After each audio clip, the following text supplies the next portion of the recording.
நீங்கள் ஓரேபுக்கு வந்திருக்கிறீர்களா? Dear beloved, have you come to Mount Horeb? உங்களுடைய வாழ்க்கையிலே ஓரேப் என்கிற அந்த தேவ பர்வதம் என்கிற அந்த தன்மைக்கு நீங்கள் கொண்டு வரப்பட்டு விட்டீர்களா?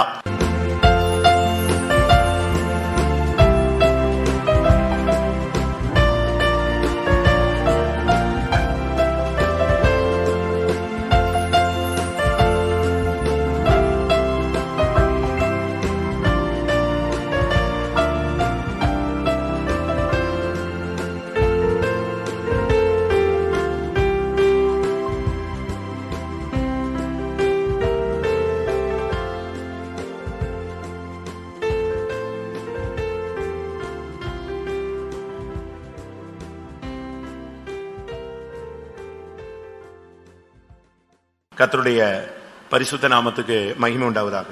Glory be to the holy name of the Lord.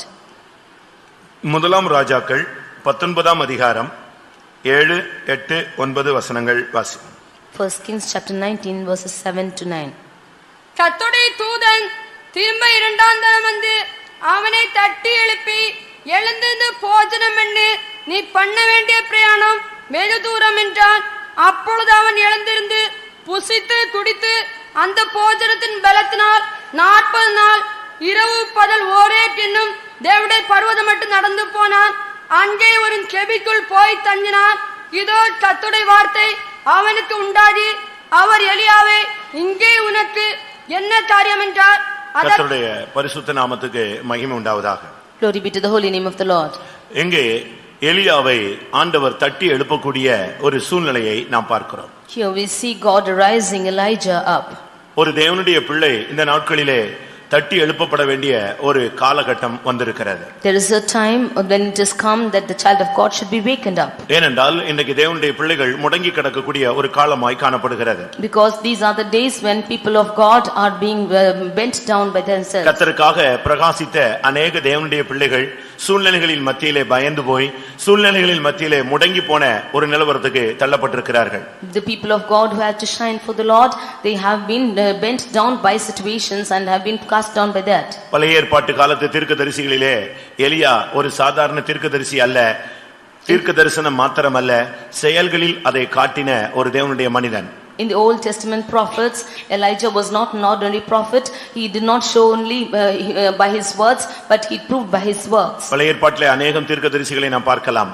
We see many prophets in the Old Testament. சிறிய தீர்க்கதரிசிகள், பெரிய தீர்க்கதரிசிகள் என்று ஒரு பெரிய கூட்டமே இருந்தது. There are a great group of prophets called small prophets and big prophets. இரண்டாம் ராஜாக்களிலே நாம் பார்க்கும் பொழுது தீர்க்கதரிசிகளின் புத்திரர் என்கிற ஒரு கூட்டமே இருந்ததாக, ஒவ்வொரு ஊரிலும் அப்படிப்பட்ட கூட்டம் இருந்ததாக நாம் பார்க்கலாம். In Second Kings when we read, we see a group of prophets called the sons of the prophets, and this was the group found in many places too. இப்படி எரிகோவிலே இருந்த கூட்டங்கள் உண்டு.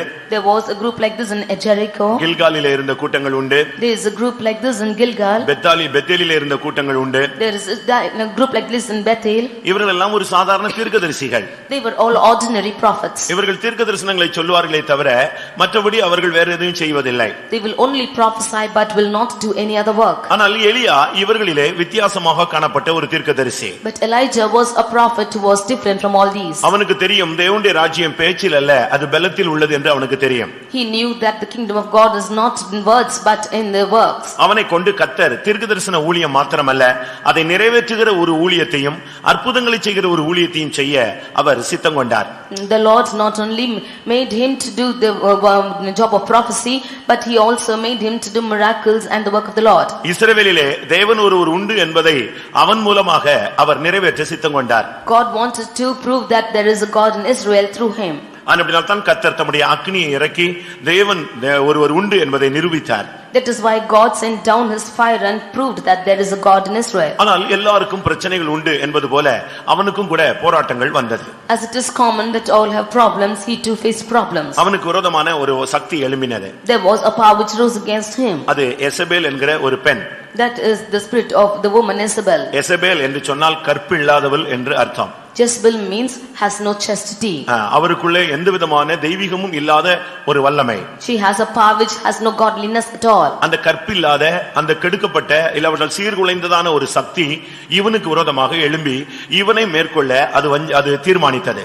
The spirit which has no chastity or that which has no chastity in it, it was working against him. பயம் என்றால் என்னவென்றே அவனுக்கு தெரியாது. He did not know what fear is. அப்படி செயல்பட்ட ஒரு மனிதன் He worked like that. துணிந்து ராஜாக்களுக்கு முன்பாக நிற்பான். He voluntarily stood before the kings. துணிந்து பாகாலின் தீர்க்கதரிசிகளை கொல்லுவான். He bravely killed the prophets of Baal. அப்படிப்பட்ட ஒரு மனிதன். He was such a man like that. இப்பொழுது இந்த யெசபேல் இந்த கற்பில்லாத ஒரு வல்லமை போராட ஆரம்பித்த உடனே இவன் ஓட ஆரம்பித்தான்.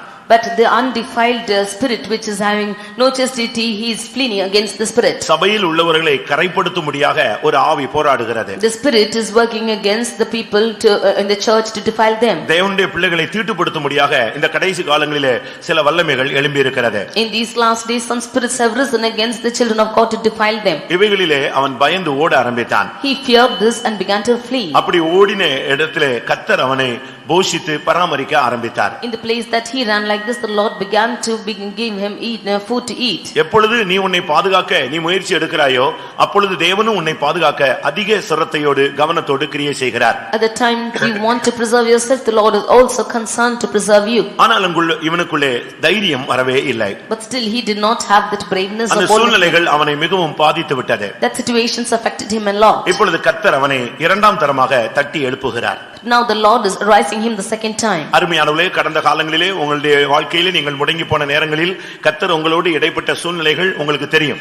Dear beloved, you know the times when you were bent bound and the Lord had dealt with you in the last days. இந்த வருஷத்தின் கடைசியிலே இன்றைக்கு மறுபடியும் உன்னுடைய ஆவிக்குரிய ஜீவியத்தை தட்டி எழுப்பும்படியாக இந்த வார்த்தை உனக்காக அனுப்பப்படுகிறது.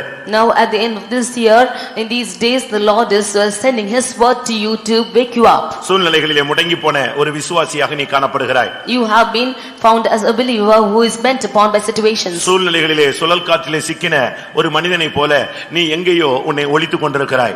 You have been caught by the strong winds by the situations. கடந்த காலங்களிலே வசனங்கள் மூலமாக, தீர்க்க தரிசனங்கள் மூலமாக, தூதின் மூலமாக, சிட்சையின் மூலமாக, வியாதியின் மூலமாக பல விதங்களிலே கர்த்தர் உன்னை தட்டி எழுப்பினார். In the last days, the Lord had been speaking to you through the prophecies and through the word of God, through the messages and through many other ways the Lord have been waking you up. பல சிட்சைகள், பல வியாதிகள் கொடுத்து உன்னை தட்டி எழுப்ப அவர் சித்தம் கொண்டார்.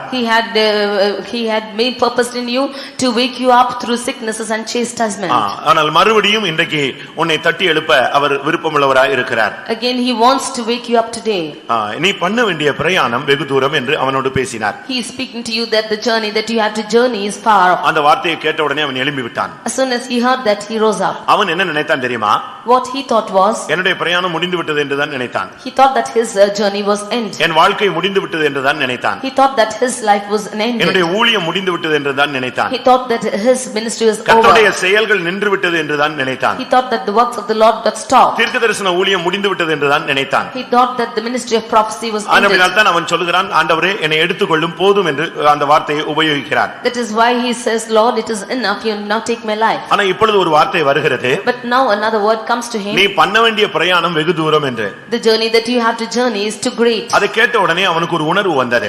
After hearing that, he had a sensation in him. நம்முடைய ஊழியம் முடிந்து விட்டது என்று நினைத்தோம், இன்னும் கர்த்தர் நமக்கு ஊழியத்தை வைத்திருக்கிறார். We thought that our ministry is finished, but the Lord has kept yet ministry for us. நமக்கு இன்னும் மறுபடியும் தீர்க்கதரிசன ஊழியங்கள் இருக்கிறது. We have still the ministry of prophecy. ராஜாக்களை அபிஷேகம் பண்ணக்கூடிய ஊழியம் இருக்கிறது. We have still the ministry to anoint kings. தீர்க்கதரிசிகளை ஏற்படுத்தக்கூடிய ஊழியம் இருக்கிறது. We have the ministry to anoint their prophecies too. மறுபடியும் ராஜ்யத்திலே தேவன் ஒருவர் உண்டு என்பதை நிரூபிக்க வேண்டிய ஒரு ஊழியம் இருக்கிறது. We still have a ministry to prove that there is a kingdom to come. அதை உணர்ந்தபோது அவன் உடனடியாக புறப்பட்டு அந்த ஒரு போஜனத்தின் பலத்தினால், ஒரு நாள் ஒரு நேர போஜனத்தின் பலத்தினால் அவன் 40 நாள் பிரயாணம் பண்ணினான். When he heard this, he traveled by one time meal for a day.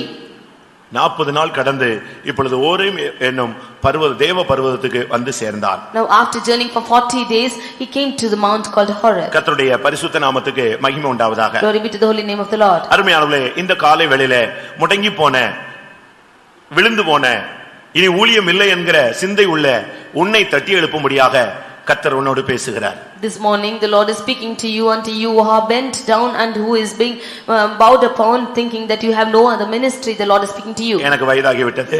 I am become old. சரீரத்தில் பலவீனங்கள் இருக்கிறது. I have weakness in my body. என்னுடைய வசதிகள் குறைந்து போய் விட்டது. And all my facilities have decreased. எனக்கு கை கொடுப்பவர்கள் குறைந்து போய் விட்டார்கள். And all those who has to lend their hands will decrease. இப்பொழுது என்னோடு இணைந்து கர்த்தருக்காக செய்யக்கூடிய யாரும் இல்லை. Now there is nobody to stand with me in the work for the Lord. இப்படி எல்லாம் நீ புலம்பல் பாடிக்கொண்டே இருக்கிறாய். You have been lamenting like this. ஆனால் கர்த்தர் சொல்லுகிறார் நீ மறுபடியும் எழும்ப வேண்டிய நேரம் வந்துவிட்டது. But the Lord says it is time for you to rise up again. மறுபடியும் ஒரு ஊழியம் இருக்கிறது. You have yet a ministry. உனக்கு காலங்களை கர்த்தர் கூட்டி கொடுத்திருக்கிறார். The Lord has added times for you. நீ செய்ய வேண்டிய ஊழியங்கள் இருக்கிறது. And you have time to ministry to do. இங்கே அவனை பார்க்கும் பொழுது அவன் ஓரேப் என்கிற இடத்துக்கு வந்து நின்றான். Now when you consider him, he came to the Mount Horeb. அங்கே போனபோது When he came there, அப்படியே சுற்றி கொண்டே இருந்தான். he was just walking around. அந்த பர்வதத்தை சுற்றி கொண்டே இருக்கும் பொழுது ஒரு கெபி தென்பட்டது. When he walked around that mountain, he saw a cave. அந்த கெபிக்குள்ள போய் தங்க ஆரம்பித்து விட்டான். He went and lodged into that cave. அந்த இடத்துல கர்த்தர் அவனை மறுபடியும் பேசினார். There the Lord spoke to him again. எலியாவே நான் உன்னை எங்க கொண்டு வந்தேன், இங்க உனக்கு என்ன காரியம்? He asked, "Oh Elijah, what have thou to do here, and why have I brought you?" நான் உன்னை ஓரேபுக்கு கொண்டு வந்தேன். I brought you to Horeb. நீ ஓரேபுக்கு வந்த பின்பு நீ கெபிக்குள்ள போய் தங்கி விட்டாய். After coming to this Mount Horeb, you went and stayed into the cave. நான் உன்னை ஓரேபுக்கு கொண்டு வந்தது கெபிக்குள் தங்கும்படியாக அல்ல. It is not from you to stay in the cave that I brought you to கர்த்தருடைய Horeb. பரிசுத்த நாமத்துக்கு மகிமை உண்டாவதாக. Glory be to the holy name of the Lord. அருமையானவர்களே, நீங்கள் ஓரேபுக்கு வந்திருக்கிறீர்களா? Dear beloved, have you come to Mount Horeb? உங்களுடைய வாழ்க்கையிலே Horeb என்கிற அந்த தேவ பர்வதம் என்கிற அந்த தன்மைக்கு நீங்கள் கொண்டு வரப்பட்டு விட்டீர்களா? Have you been come and brought in unto the Horeb, the Mount of God? நீங்கள் நான் தேவனுடைய வசனங்களை உங்களுக்கு முன்பாக வைக்க விரும்புகிறேன். I like to keep the word of God before you. நீங்கள் ஓரேபுக்கு வந்திருந்தால் If you had come to Horeb, அடுத்து நீ செய்ய வேண்டிய ஊழியம் ஒன்று இருக்கிறது. அதை விட்டுவிட்டு நீ கெபிக்குள்ள போய் தங்க கூடாது.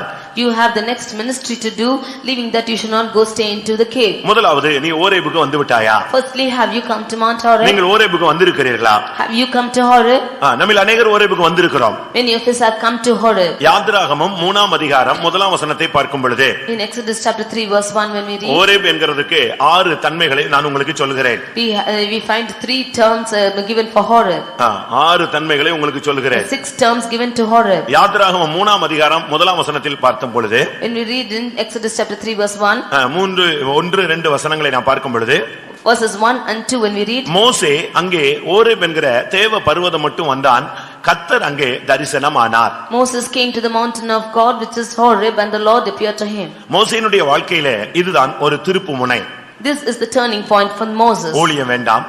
His ministry he did not want. ஜனத்தை ரட்சிக்க வேண்டாம். He did not he came to save this people. இஸ்ரவேலரை மீட்க வேண்டாம். He came to save the Israelites.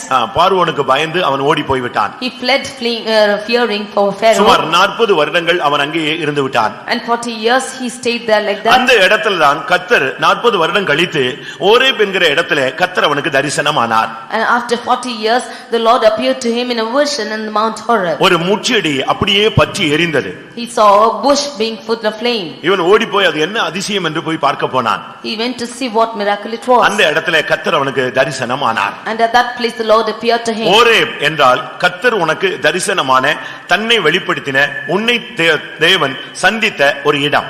Horeb means that's the place where the Lord appeared to you in a vision and where the Lord met you. அன்னைக்கு கர்த்தர் இன்னைக்கு நீ உங்களை கர்த்தர் சந்தித்தபடியால் தான் இன்றைக்கு நீங்கள் கர்த்தருடைய சன்னிதானத்திலே வந்திருக்கிறீர்கள். Because the Lord has met you, you have come to the presence of God today. ஒரு தரிசனத்தின் மூலமாக, by a vision, ஒரு சிலுவை காட்சியின் மூலமாக, by the vision of a cross, ஒரு சொப்பனத்தின் மூலமாக, by a dream, யார் ஒருவர் மூலமாகவோ கர்த்தர் உன்னை ஏதோ ஒரு விதத்திலே சந்தித்து இன்றைக்கு ஓரேப் என்கிற இந்த தேவ பர்வதத்திலே சபையிலே கொண்டு வந்து உன்னை வைத்திருக்கிறார். or by any other person the Lord has somehow met you and have brought you to the presence of God which is Horeb. பிரியமானவர்களே, உங்களில் எத்தனை பேர் தேவனால் சந்திக்கப்பட்டு இந்த இடத்துக்கு வந்திருக்கிறீர்கள்? How many of you have been visited by God and have brought to this place? இன்றைக்கு நீங்கள் ஓரேபுக்கு வந்து உங்களை தேவன் சந்தித்திருக்கிறாரா? Has the Lord met you having come to தேவ Horeb? தரிசனம் இன்றைக்கு உண்டா? Have you been visited by the Lord? என்றைக்கோ ஒரு தரிசனம் கிடைத்திருக்கும், என்றைக்கோ ஒரு விதத்துல கர்த்தர் நம்மோடு இடைப்பட்டார். கிருபையின் தேவன் நம்மை சந்திக்க சித்தம் கொண்ட பொழுது தன்னுடைய குமாரனை நமக்கு வெளிப்படுத்தினார். நாம் இந்த தேவ பர்வதமாகிய இந்த இடத்துக்கு வந்து சேர்ந்தோம். When the Lord delighted to meet us, the Lord sent his son and somehow we came to this Horeb and we came to this place. யாத்திராகமம் 17 அதிகாரம் 6 வசனத்தை பார்க்கும் பொழுது Exodus 17 chapter verse 6 when we read, அங்கே அவர் சொல்லுகிறார், ஓரேபிலே நான் அந்த கன்மலையிலே வந்து நிற்பேன், நீ அந்த கன்மலையை அடி, அங்கே இருந்து தண்ணீர் புறப்படும், இந்த ஜனத்தின் தாகத்தை நான் தீர்ப்பேன். And he said, behold, I will stand for thee upon the rock in Horeb, and thou shalt smite the rock, and there shall come water out of it. ஒன்று, தேவன் உன்னை சந்தித்தால் அது நீ ஓரேபுக்கு வந்திருக்கிறாய் என்ற அர்த்தம். Firstly, if the Lord had visited you, then you have come to Horeb. கர்த்தருடைய தரிசனம் உனக்கு கிடைத்தால் நீ ஓரேபுக்கு வந்திருக்கிறாய் என்று அர்த்தம். Had you got the vision of the Lord, then you have come to Horeb. இரண்டாவது, உன்னுடைய தாகங்கள் தீர்க்கப்பட்டிருந்தால் நீ ஓரேபுக்கு வந்திருக்கிறாய் என்று அர்த்தம். Secondly, if your thirst is quenched, then you have come to Horeb. உன்னுடைய தாகங்கள் தீர்க்கப்படுகிற இடம் Horeb. The place where your thirst is quenched is Horeb. உன்னுடைய விண்ணப்பங்களை கேட்டு, hearkening to your உன்னுடைய prayers, ஜெபத்தை கேட்டு, hearkening to your prayers, உன்னுடைய தாகத்தை அறிந்து, knowing your thirst, உன்னுடைய தேவைகளை கர்த்தர் உணர்ந்து, knowing your needs, உன்னுடைய தேவைகளை சந்தித்த இடம்தான் அந்த Horeb. the place wherein your needs are met is the place Horeb. ஆண்டவர் சொல்லுகிறார், நான் ஓரேபிலே உனக்கு முன்பாக அந்த கன்மலையில் நிற்பேன் என்று சொன்னார். And the Lord says that I will stand for you in that mount called Horeb. கர்த்தர் உனக்காக நின்று சகாயம் செய்த, ரட்சிக்கும்படியாக உனக்காக தேவன் செய்த பெரிய கிரியை செய்த இடம்தான் இந்த Horeb. The place Horeb is the place where the Lord has done a great salvation to you and wrought great things for you. அநாதைகளைப் போல அலைந்தார்கள். They walked about in the wilderness. அவாந்தர வழியிலே அலைந்தார்கள். They walked in the wilderness. வழி தெரியாமல் அலைந்தார்கள். And they walked through in the desert. இலக்கு இல்லாமல் திரிந்தார்கள். They walked without any the mark. மனதிலே எண்ணங்களிலே ஒரு கானான் இருந்தது, ஆனால் வழியிலே அவர்கள் அலைந்து கொண்டே இருந்தார்கள். In their mind was a Canaan, but they were roaming about in the wilderness. ஆனால் இந்த இடத்திலே அவருடைய தாகங்களை இந்த ஓரேப் என்ற இடத்திலே கர்த்தர் தீர்த்து வைத்தார். But the Lord quenched their thirst in this mount called Horeb. அருமையானவர்களே, உங்களை தேவன் சந்தித்தது மாத்திரமல்ல, இந்த மார்க்கத்திலே நீ வந்த பொழுது கர்த்தர் உன்னை திருப்தியான விதத்திலே உன்னை போஷிக்கிறார், உன் தாகங்களை தீர்க்கிறார், உன் தேவைகளை சந்திக்கிறார், உன்னுடைய வாஞ்சைகளை நிறைவேற்றுகிறார். The Lord, you who have been led in the wilderness, the Lord has brought you into this Horeb and he has fed you with his food and he has quenched your thirst and is meeting all your needs. உங்களுடைய தேவைகள் சந்திக்கப்பட்டதா? Have your needs been met? கர்த்தர் அதிலே உண்மையுள்ளவராய் இருந்தாரா? Has the Lord been faithful to you? உன்னுடைய வாஞ்சைகள் நிறைவேற்றப்பட்டதா? Has your desires been fulfilled? இன்னும் ஒரு சில வாஞ்சைகள் நிறைவேற்றப்படாதிருந்தால் உன்னுடைய ஆண்டவருடைய வேலை வரும்பொழுது நிச்சயமாய் அந்த தேவைகளை நேர்த்தியாய் உனக்கு சந்திப்பார். If your desires have yet not been fulfilled, then the Lord in his times will fulfill your desires. முதலாவது, ஒரு மனிதன் ஓரேபுக்கு வர வேண்டும். Firstly, the man has to come to Horeb. Horeb என்னும் தேவ பர்வதம் மட்டும் அவன் நடந்து போனான். He walked until the mount called Horeb. அருமையானவர்களே, இன்றைக்கு அந்த அனுபவத்தை நீங்கள் பெறாவிட்டால் இன்றைக்காவது நீங்கள் ஓரேபுக்கு கடந்து வாருங்கள். If you have not received that experience yet, today you come to this Horeb. தேவன் தரிசனமாகிற ஒரு வாழ்க்கை இருக்கிறது. There is a life wherein the Lord appears in vision. ஒரு பெண் ஊழியத்துக்கு போகும்படியாக வந்தாள். A girl came to go to ministry. அவளுக்கு ஊழியத்தை செய்யக்கூடிய ஒரு ஆசை இருந்தது. She had a great desire to do the ministry. அவளிடத்தில் நான் கேட்டேன், கர்த்தர் உன்னோடு இடைப்பட்டிருக்கிறார். As I asked the Lord if the Lord had intervened with her. அவள் சொன்னால், ஒவ்வொரு மெசேஜிலும் கர்த்தர் என்னோடு பேசுகிறார். She said, in every message the Lord speaks to me. நான் கேட்டேன், உன்னோடு கர்த்தர் பேசினாரான்னு தான் கேட்டேன்னு சொன்னேன். I asked if the Lord had spoken to you. இல்ல, அந்த அக்கா தீர்க்கதரிசனம் கரெக்ட்டா எனக்காகவே வாரம் சொல்ற மாதிரி இருக்கும். And I feel that sister is prophesying just for me. நான் சொன்னேன், உன்னிடத்துல பர்சனலா கர்த்தர் பேசினாரா? Has the Lord spoken personally to you? I asked. ஒரு விசுவாசிட்டே காமனா பேசுவாரு, ஆனா ஊழியன்னா அவனுக்கு பர்சனலா ஒரு டச்சிங் இருக்கணுமே. For a believer, the Lord will speak in common, but for a worker, the Lord should speak personally. அவ எத்தனையோ வருஷம் இந்த சபைக்கு வந்திருக்கிறா. She has come for many years to this church. ஆனா இந்த எக்ஸ்பீரியன்ஸ் அவளுக்கு இல்ல. But she has no such experience. உடனே அவ கேட்டா, இப்படி கர்த்தர் தனியா பேசுவாரான்னு கேட்டா. Immediately she asked me, will the Lord speak personally like this? மறுபடியும் அவள் போய்விட்டாள். And again she went. அங்க போய் ஃபார்ம் வாங்கி கொடுத்துட்டா. She got the form and filled there. அங்க क्वेश्चन சுத்தி கடைசில பாஸ்டர் வெஸ்லிட்ட போய் நின்றது. They questioned her and finally she went to Pastor Wesley. அவரும் இதே கேள்வி கேட்டிருக்கிறார். He too asked her the same question. உனக்கு பர்சனலா கர்த்தர் உன்னோடு பேசின வசனத்தை சொல்லு. You tell the words which the Lord spoke to you personally. பிரசங்கத்துல கர்த்தர் சொன்ன வசனத்தை இவ சொல்லியிருக்கா. She told about the verse in the message. பர்சனலா கர்த்தர் உன்கிட்ட பேசினாரா? You say if the Lord spoke to you personally. உனக்கு தேவன் தரிசனமாயிருக்காரா? Has the Lord been in a vision to you? அவருடைய சத்தத்தை நீ கேட்டியா? Have you heard his voice? இல்ல. She said no. வெளியே போன்னு சொல்லிட்டாங்க. He said you go. இப்ப கல்யாணம் கட்டி செட்டில் ஆயிட்டா. Now she's married and she settled. எதுக்கு இத சொல்றேன்? Why I tell you this? Horeb என்பது தேவன் உன்னோடு தனியாய் பேசக்கூடிய ஒரு இடம். கர்த்தர் மோசே மட்டும் தான் இருந்தான். மனைவி பிள்ளைகள் அவன் ஆடு மாடு எல்லாம் அங்கிட்டுலாம் போயிடுச்சு. இவன் தனியா நிக்கும் பொழுது கர்த்தர் அவனுக்கு தரிசனமானார். When Horeb is a place when the Lord speaks to you personally. Moses he was left alone by his wife and his flock and everything, and the Lord spoke to him alone. அந்த அவாந்தர வெளியில தண்ணி இல்லாம கஷ்டப்படும் பொழுது கர்த்தர் சொன்னார், ஓரேபில நான் வந்து நிற்பேன், என் ஜனத்தின் தாகத்தை தீர்ப்பேன். In that wilderness when they were suffering without water, the Lord said, I will stand in Mount Horeb and I will quench their thirst. யாத்ராகமம் 33ஆம் அதிகாரம் 6ஆம் வசனத்தை பார்க்கும் பொழுது Exodus 33 verse 6 when we read, அங்கே என்ன சொல்லப்பட்டிருக்கிறது? what is written here? அங்கே தேவனுடைய ஜனங்கள் அந்த ஓரேப் என்ற இடத்திலே நகைகளை கழற்றி போட்டார்கள். There in the Mount Horeb the children of God removed their ornaments.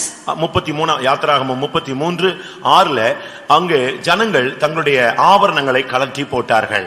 In Exodus 33 chapter verse 6 we see that the children of Israel stripped themselves of their ornaments in Mount Horeb. தேவனுடைய பர்வதம் மட்டும் நீ வந்தால் உனக்குள்ள இந்த அனுபவம் நடந்திருக்க வேண்டியது அவசியம். If you would come to Mount Horeb then this experience has to come into you. கர்த்தர் பேசுகிற இடத்துக்கு வந்த பின்பே, After coming to the place wherein the Lord is speaking to கர்த்தர் you, உன் தாகத்தை தீர்க்கக்கூடிய இடத்துக்கு வந்த பின்பே, after coming to the place wherein the Lord is quenching your thirst, கர்த்தருடைய தரிசனத்தை காணக்கூடிய அந்த இடத்துக்கு நீ வந்த பின்பே, after you come to the place where the Lord is appearing to you by vision, இந்த உலகத்திலே உனக்கு உலக ஆடம்பரங்கள் அவசியம் இல்லாமல் போய்விடும்.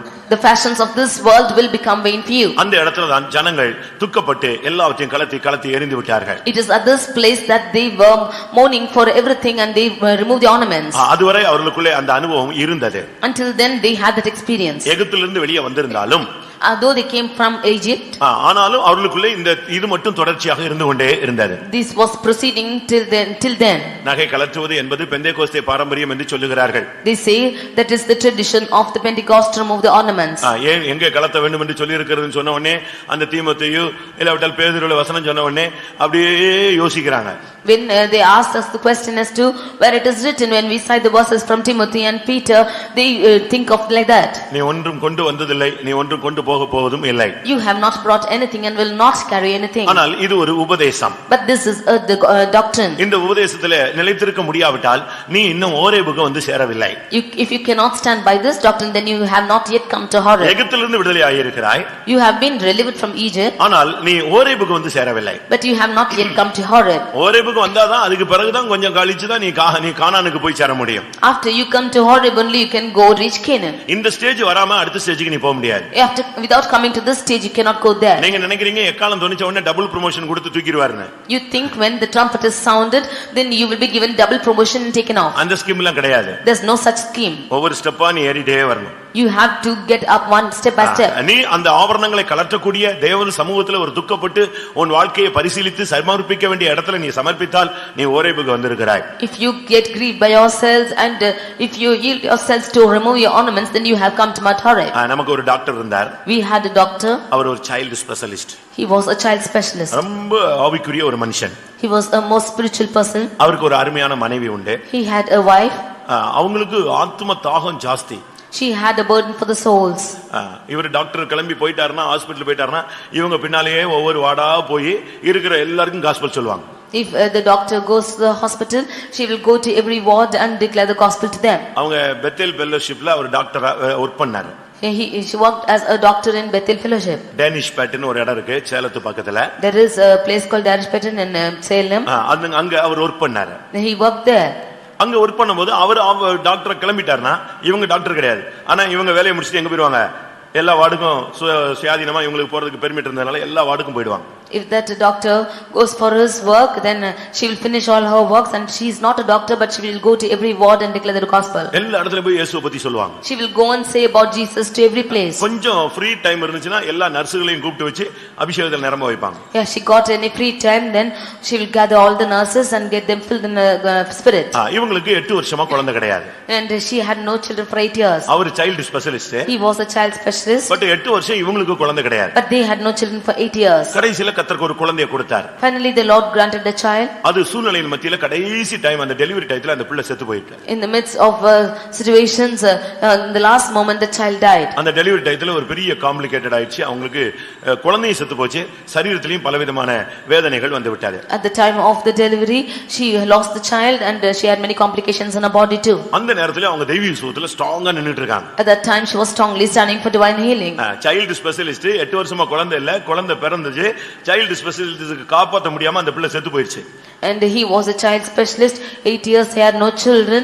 Without able to save the child died. எப்படி இருக்குன்னு யோசிச்சு பாருங்க. Just think and see how it is. நான் அவங்கள பார்க்க முடியாத போனேன். I went to see them.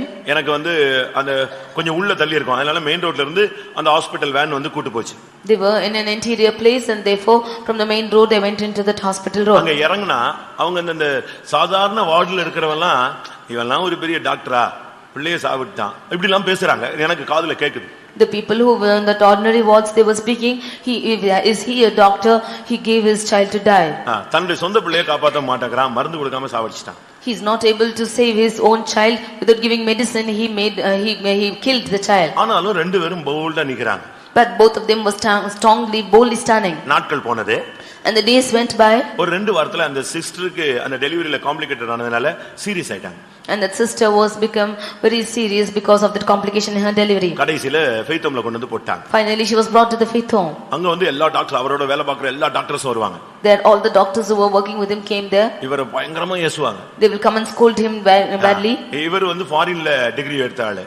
And he got his degree in foreign. இவரோட ஃபாரின்ல படிச்சவங்க வந்துட்டு இப்படி சாகு கொடுக்க போற இப்போ பிள்ளை தான் செத்துருச்சு சரி போட்டு இவ இருந்தா அடுத்த பிள்ளையாவது கிடைக்கும் இவளையும் சாகு விட்டுறீங்கன்னு சொல்லி எல்லாரும் சொன்னாங்க. And all those who studied with him they came and said you are like this and you have given your child to die. If she is there then you will get another child. நல்ல ஆத்தும தாகம் உண்டு. They had a good desire for souls. நல்ல ஒரு ஜெப வீராங்கனை. They were a good prayer warriors. எல்லாரையும் போய் சந்திச்சு கர்த்தருக்காக நிக்கறாளே. She used to go and meet all the people and stand for the Lord. தெய்வீக சுகத்துல ஸ்ட்ராங்கா நின்னு சாகுறதுக்கு தன்னுடைய பிள்ளையை ஒப்பு கொடுத்தாச்சு. இப்போ தன்னையே சாக அர்ப்பணிக்கறாங்க. Now she gave her child to die in divine healing and she gave herself now. Faith full of fasting. Now the whole faith is fasting. எல்லாரும் அழுகுறாங்க. All of them were crying out. கடைசி நாள்ல On the last day இன்னொரு doctor வந்தாரு. and they came to see me.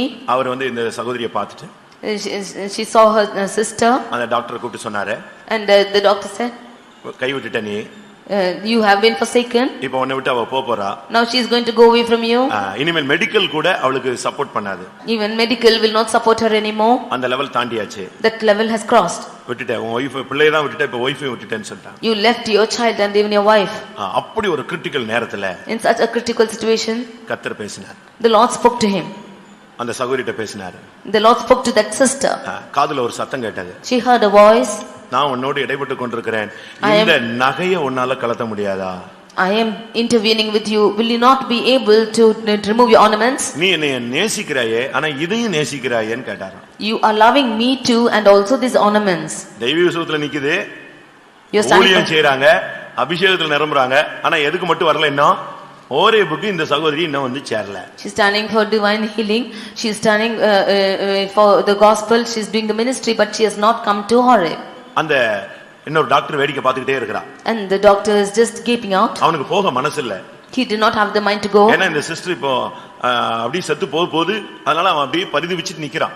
He is in a pathetic state that the sister is going to die. அது வரைக்கும் ஸ்ட்ராங்கா இருந்த நம்முடைய டாக்டர் அப்படியே அழ ஆரம்பிச்சிட்டார். Till then the doctor who was strong he now started to cry. ஏன்னா இன்னும் டைம் கொஞ்ச நேரத்துல போறானே. Because she is going to depart in a few minutes. அந்த நேரத்துல காதுல சத்தம் கேக்குது. At that time she heard this voice. நீ என்ன நேசிக்கறாயா இத நேசிக்கறாயா? Do you love me or these ornaments? என்னை காட்டிலும் எதை அதிகமா நேசிக்கறாய்? What do you love more than me? அப்பதான் இவங்களுக்கு ஒரு தெளிவு வந்தது. நாம ஒரு பெரிய பிளண்டர் மிஸ்டேக் ஒரு தவறு பண்ணிட்டு நம்ம இந்த பாதையில போயிட்டு இருக்கறோம்னு சொல்லி அந்த முடியாத சூழ்நிலையில காதுல இருந்து கலத்துனாங்க. Only then she understood that she is going in the path making some wrong and then she removed the ornaments in that difficult situation too. அந்த கலத்துனாங்க அடுத்த செகண்ட் அவங்களுக்கு வயிற்றில இருக்கிற அந்த கஷ்டம் ரிலீஃப் ஆயிடுச்சு. The very second she removed the ornaments that problem in her stomach was relieved. எப்படி இருக்குன்னு பாருங்க. You see how it is? அடுத்த செகண்ட் அவங்களுக்கு அப்படியே உடல் வீக்கம் எல்லாம் வத்திருச்சு, முகம் ஃப்ரெஷ் ஆயிடுச்சு.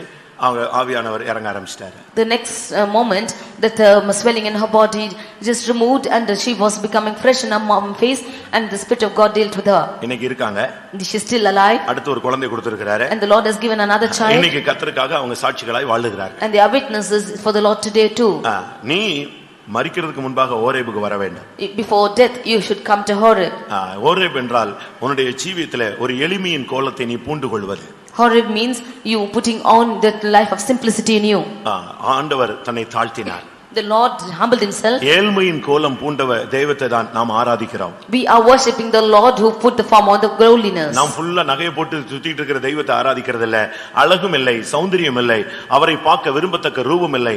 அந்த கேடு அடைந்த சிலுவையில் தொங்கினவரை தான், மாட்டுக்குட்டியிலே பிறந்தவரை தான் நாம் ஆராதிக்கிறோம். We are worshipping the Lord who had no form of godliness, he had no beauty to be admired, he had no ornaments, and we are worshipping such a Lord. அவர்கள் ஓரேபுக்கு வந்து சேர்ந்தார்கள். They came to Horeb. அருமையானவர்களே, நீங்கள் ஓரேபுக்கு வந்து விட்டீர்களா? Have you come to the Horeb, beloved? உபாகமம் 4ஆம் அதிகாரம் 15ஆம் வசனத்தை பார்க்கும் பொழுது, Deuteronomy 4th chapter 5th verse when we read, 4ஆம் அதிகாரம் 15ஆம் வசனத்தை பார்க்கும் பொழுது, Deuteronomy 4th chapter 15th verse, அங்கே கர்த்தர் பேசும் இடம்தான் Horeb. the place where the Lord speaks is Horeb. நான் அந்த இடத்திலே உன்னோடு பேசுவேன். I will speak to you in that place. கர்த்தருடைய சத்தத்தை நாம் கேட்கக்கூடிய ஒரு ஜனங்கள். We are the people who hear the voice of the Lord. ஓரேபிலே அக்கினி நடுவில் இருந்து உங்களுடைய பேசின நாள் என்று அவர் சொல்லுகிறார். He says that I speak to you in Horeb out of the midst of fire. கர்த்தருடைய சத்தம் என்பது தனியாக நமக்கு கேட்க வேண்டும். We should hear the voice of the Lord individually. இங்க 10 பேர் இருந்தா ஒரு ஆளுக்கு கிடைக்கும்.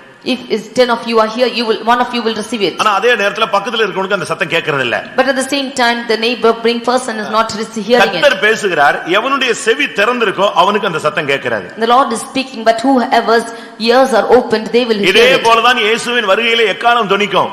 ஒரே கூட்டத்தில் இருக்கிறவங்கல ஒரு ஆள் எடுத்துக்கொள்ளப்படுவான், ஒருவன் கைவிடப்படுவான். Even so, at the coming of the Lord, the sound of the trump will be sound, and two of them will be there, and one will hear it and one will be forsaken. ஒரே சத்தம் தான் தொனித்தது, ஆனா ஒருத்தனுக்கு கேட்டது, ஒருத்தனுக்கு கேட்கல.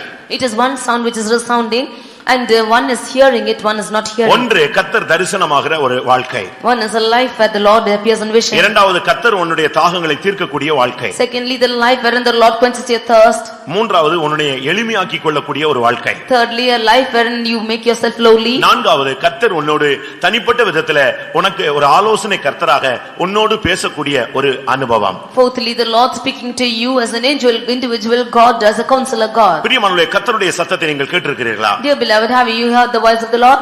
இஸ்ரவேல் ஜனங்கள் கர்த்தருடைய சத்தத்தை கேட்டு பயந்து போய் மோசேயினிடத்தில் சொன்னார்கள், நீங்க கர்த்தருடைய சத்தத்தை கேட்டு எங்களுக்கு சொன்னா போதும், கர்த்தர் எங்களோடு பேசவே வேண்டாம் என்று பயந்தார்கள். The children of Israel heard the voice of the Lord, then they feared and said unto Moses, if you would hear the voice of the Lord and speak to us, that is sufficient, we did not hear. அந்த கர்த்தர் பேசுகிற அனுபவத்தை அவர்கள் இழந்து போனார்கள். They lost the experience of the Lord speaking to them. பிரியமானவர்களே, உங்களோடு கர்த்தர் பேசுகிறாரா? Dear beloved, has the Lord speaking to you? நீ அதிகாலையிலே கர்த்தருடைய சன்னிதானத்திலே உட்கார்ந்து பார்.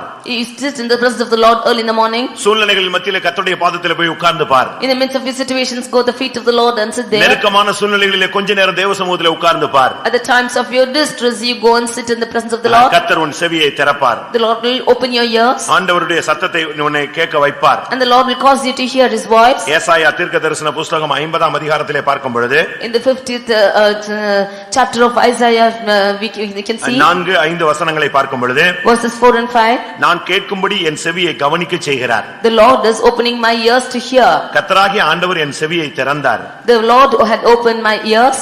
நீ கேட்கும்படி உன் செவியை கவனிக்க செய்து உன்னை செவியை திறந்து கர்த்தர் உன்னோடு பேசி உன்னை நடத்துகிற தேவன்தான் நம்முடைய தேவன். The Lord is causing your ears to be opened that you might hear, and the Lord who is leading you. விசுவாச ஊழியர்கள் தான் கர்த்தருடைய சத்தத்தை கேட்கணும்னு எந்தவிதமான கட்டாயமும் இல்லை. There is no conditions that only the servant of God should hear the voice.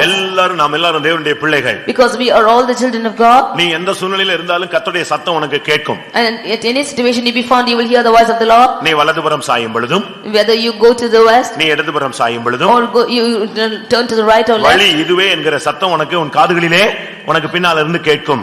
You will hear the voice saying that this is the way, walk therein. நீ எந்த பக்கம் திரும்பினாலும் கர்த்தருடைய வார்த்தை உன்னை விட்டு போகாது. Wherever you turn round, the voice of the Lord will not go. ஏசாயா 30:21 நாம் இந்த வார்த்தையை பார்க்கலாம். In Isaiah chapter 30 verse 21 we can see நீங்கள் this. வலதுபுறம் சாயும் பொழுதும் இடதுபுறம் சாயும் பொழுதும் வழி இதுவே, இதிலே நடவுங்கள் என்று உங்களுக்கு பின்னாலே சொல்லும் வார்த்தையை உங்கள் காதுகள் கேட்கும்.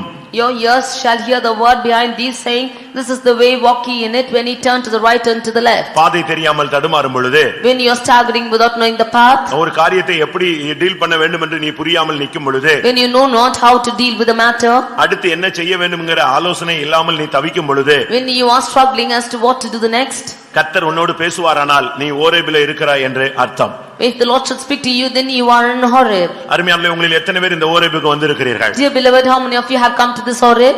அடுத்ததாக Nextly, உபாகமம் 5ஆம் அதிகாரம் 2ஆம் வசனத்தை பார்க்கும் பொழுது, Deuteronomy chapter 5 verse 2, அங்கே தேவன் உன்னோடு உடன்படிக்கை பண்ணின இடம் Horeb. the place where the Lord has made a covenant is Horeb. இந்த நாளில் உயிரோடு இருக்கிறபடி நம்முடைய எல்லாரோடும் இந்த உடன்படிக்கையை கர்த்தர் ஓரேபிலே நம்மோடு பண்ணினார். As it is this day, the Lord our God made a covenant with us in Horeb. நீ உடன்படிக்கை பண்ணுவது ஒன்று, You make a covenant with the Lord, தேவன் உடன்படிக்கை பண்ணுவது ஒன்று. and on another hand, the Lord is making a covenant with you. இதனுடைய சரியான அர்த்தம் தேவன் உனக்கு கொடுத்த வாக்குத்தத்தங்களை காண்பிக்கிறது. This meaning of this verse is the Lord is promising you. நாம் சொன்ன வார்த்தைகளை நிறைவேற்றாவிட்டாலும், உண்மை இல்லாமல் நாம் போய்விட்டாலும், கர்த்தர் தம்முடைய வார்த்தையிலும் வல்லமையிலும் அதிகாரத்திலும் தன்னுடைய செயல்களிலும் அவர் உண்மையுள்ளவராய் இம்மட்டுமாய் இருந்து வந்திருக்கிறார். Even if we are not faithful in our promises, the Lord has been faithful in all the words that he has committed and has been hitherto doing his works. நம்முடைய தேவனாகிய கர்த்தர் ஓரேபிலே நம்மோடு உடன்படிக்கை பண்ணினார். The Lord has made a covenant with us in Mount Horeb. இது உன்னுடைய வாழ்க்கையிலே உனக்கு தேவன் கொடுக்கிற வாக்குத்தத்தங்கள். These are the promises which the Lord is giving in your life. உங்களில் எத்தனை பேருக்கு தேவனுடைய வாக்குத்தத்தங்கள் இருக்கிறது? How many of you have received the promises from the Lord? சில வாக்குத்தத்தங்கள் உங்களுடைய வாழ்க்கையில நிறைவேறி இருக்கலாம். Some promises have been fulfilled in your life. சில வாக்குத்தத்தங்கள் நிறைவேறி கொண்டு இருக்கலாம். Some might be getting fulfilled. சில வாக்குத்தத்தங்கள் காலாகாலங்களாக உங்களுக்கு நிறைவேற்றப்பட்டு கொண்டே வரும். Some would have been being performed in your life for years together. சில வாக்குத்தத்தங்கள் இனிமேல் நிறைவேற்றப்படும். Some will be fulfilled hereafter. அதுக்கு ஒரு நேரம் வைத்து கர்த்தர் அந்த வாக்குத்தத்தங்களை உனக்கு அநாதி தீர்மானத்தின்படி ஏற்கனவே உனக்கு வெளிப்படுத்தி இருக்கிறார். The Lord has by his eternal determination declared these promises to you. அதனால அது நிறைவேறலன்னு நீ தேவன் பொய் சொல்லி விட்டார் என்று எண்ணக்கூடாது. Do not think the Lord has lied to you because of that. அவருடைய வேளையிலே அந்த வாக்குத்தத்தங்கள் சரியான விதத்திலே உனக்கு நிறைவேறும். In his times his promises will surely be fulfilled to you. அவர் சொல்லியும் செய்யாதிருப்பாரோ? Will he tell and not do it? நிச்சயமாய் அவர் சொன்னதை செய்யக்கூடிய தேவன். Surely he is able to perform that which he has spoken. கர்த்தர் பண்ணின உடன்படிக்கையை நிறைவேற்றுகிறார். நீ ஆண்டவரோடு பண்ணின உடன்படிக்கையை என்ன செய்திருக்கிறாய்? The Lord is making his covenant with you, and what have you done with his covenant? ஆண்டவருடைய உடன்படிக்கையில் அவருக்கு உண்மை உண்டு. The Lord is faithful in his covenants. சொன்னா அதை கரெக்ட்டா நிறைவேற்றுவார். If he speaks, he will definitely perform. இந்த கோரேஸ் என்கிற ஒரு மனிதனை குறித்து நீங்கள் வேதத்திலே ஏசாயா தீர்க்கதரிசன புத்தகத்திலே பார்க்கலாம். We see in the prophetical book of Isaiah about a man called Kores. அவன் ஒரு அந்நிய புறஜாதியிலே உள்ள ஒரு ராஜா. He was a king of a Gentile. கர்த்தர் அவனை குறித்து பயங்கரமாக தீர்க்கதரிசனம் சொன்னார். The Lord is prophesying through him. ஏசாயா 44 கடைசி, ஏசாயா 45:1 இவைகளிலே அவனுக்கு கொடுக்கப்பட்ட வாக்குத்தத்தங்களை தான் நம்ம இன்னைக்கு பைபிள்ல நம்ம போர்டுல எல்லாம் எழுதி போட்டுட்டு வீட்ல வச்சிருக்கிறோம். We find these promises in Isaiah 44 last verse and 45 in the beginning. We see the promises which we are hanging on boards.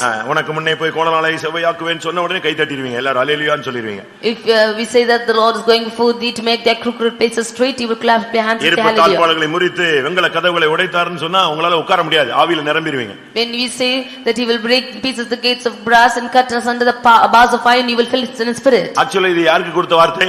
Who is this promise given to?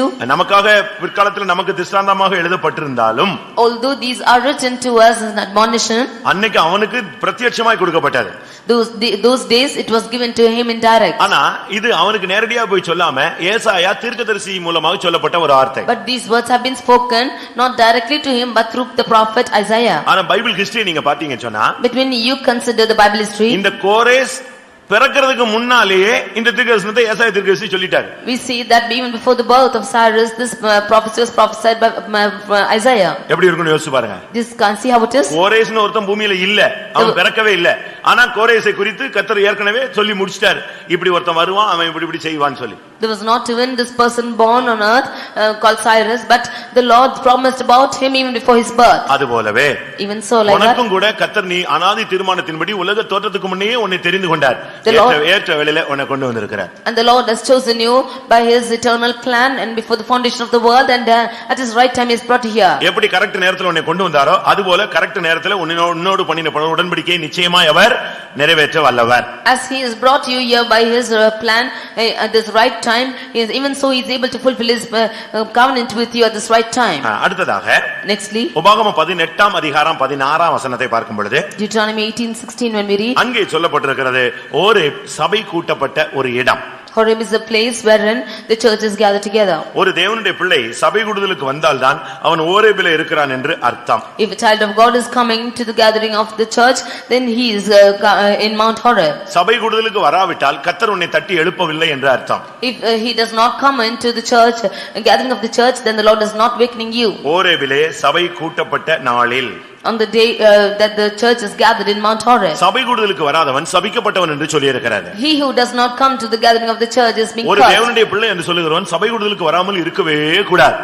A child of God should not come without coming to the gathering of the church. Maximum அவங்கவங்க இடங்கள்ல நீங்கள் சபை கூடுதலை நீங்கள் சரியான விதத்திலே பங்கெடுக்க வேண்டும். Maximum in all the places where you are, you should attend your assemblies. அப்படி வெளியே ஒரு சூழ்நிலை போனால் நீங்கள் அந்த இடத்துல கர்த்தருடைய ஆராதனையில நீங்கள் கலந்து கொள்ள வேண்டும். If it happens for you to go out somewhere else, then you should gather into that worship. அன்னைக்கு முக்கியமான ஒரு கல்யாணம் வந்துருச்சு.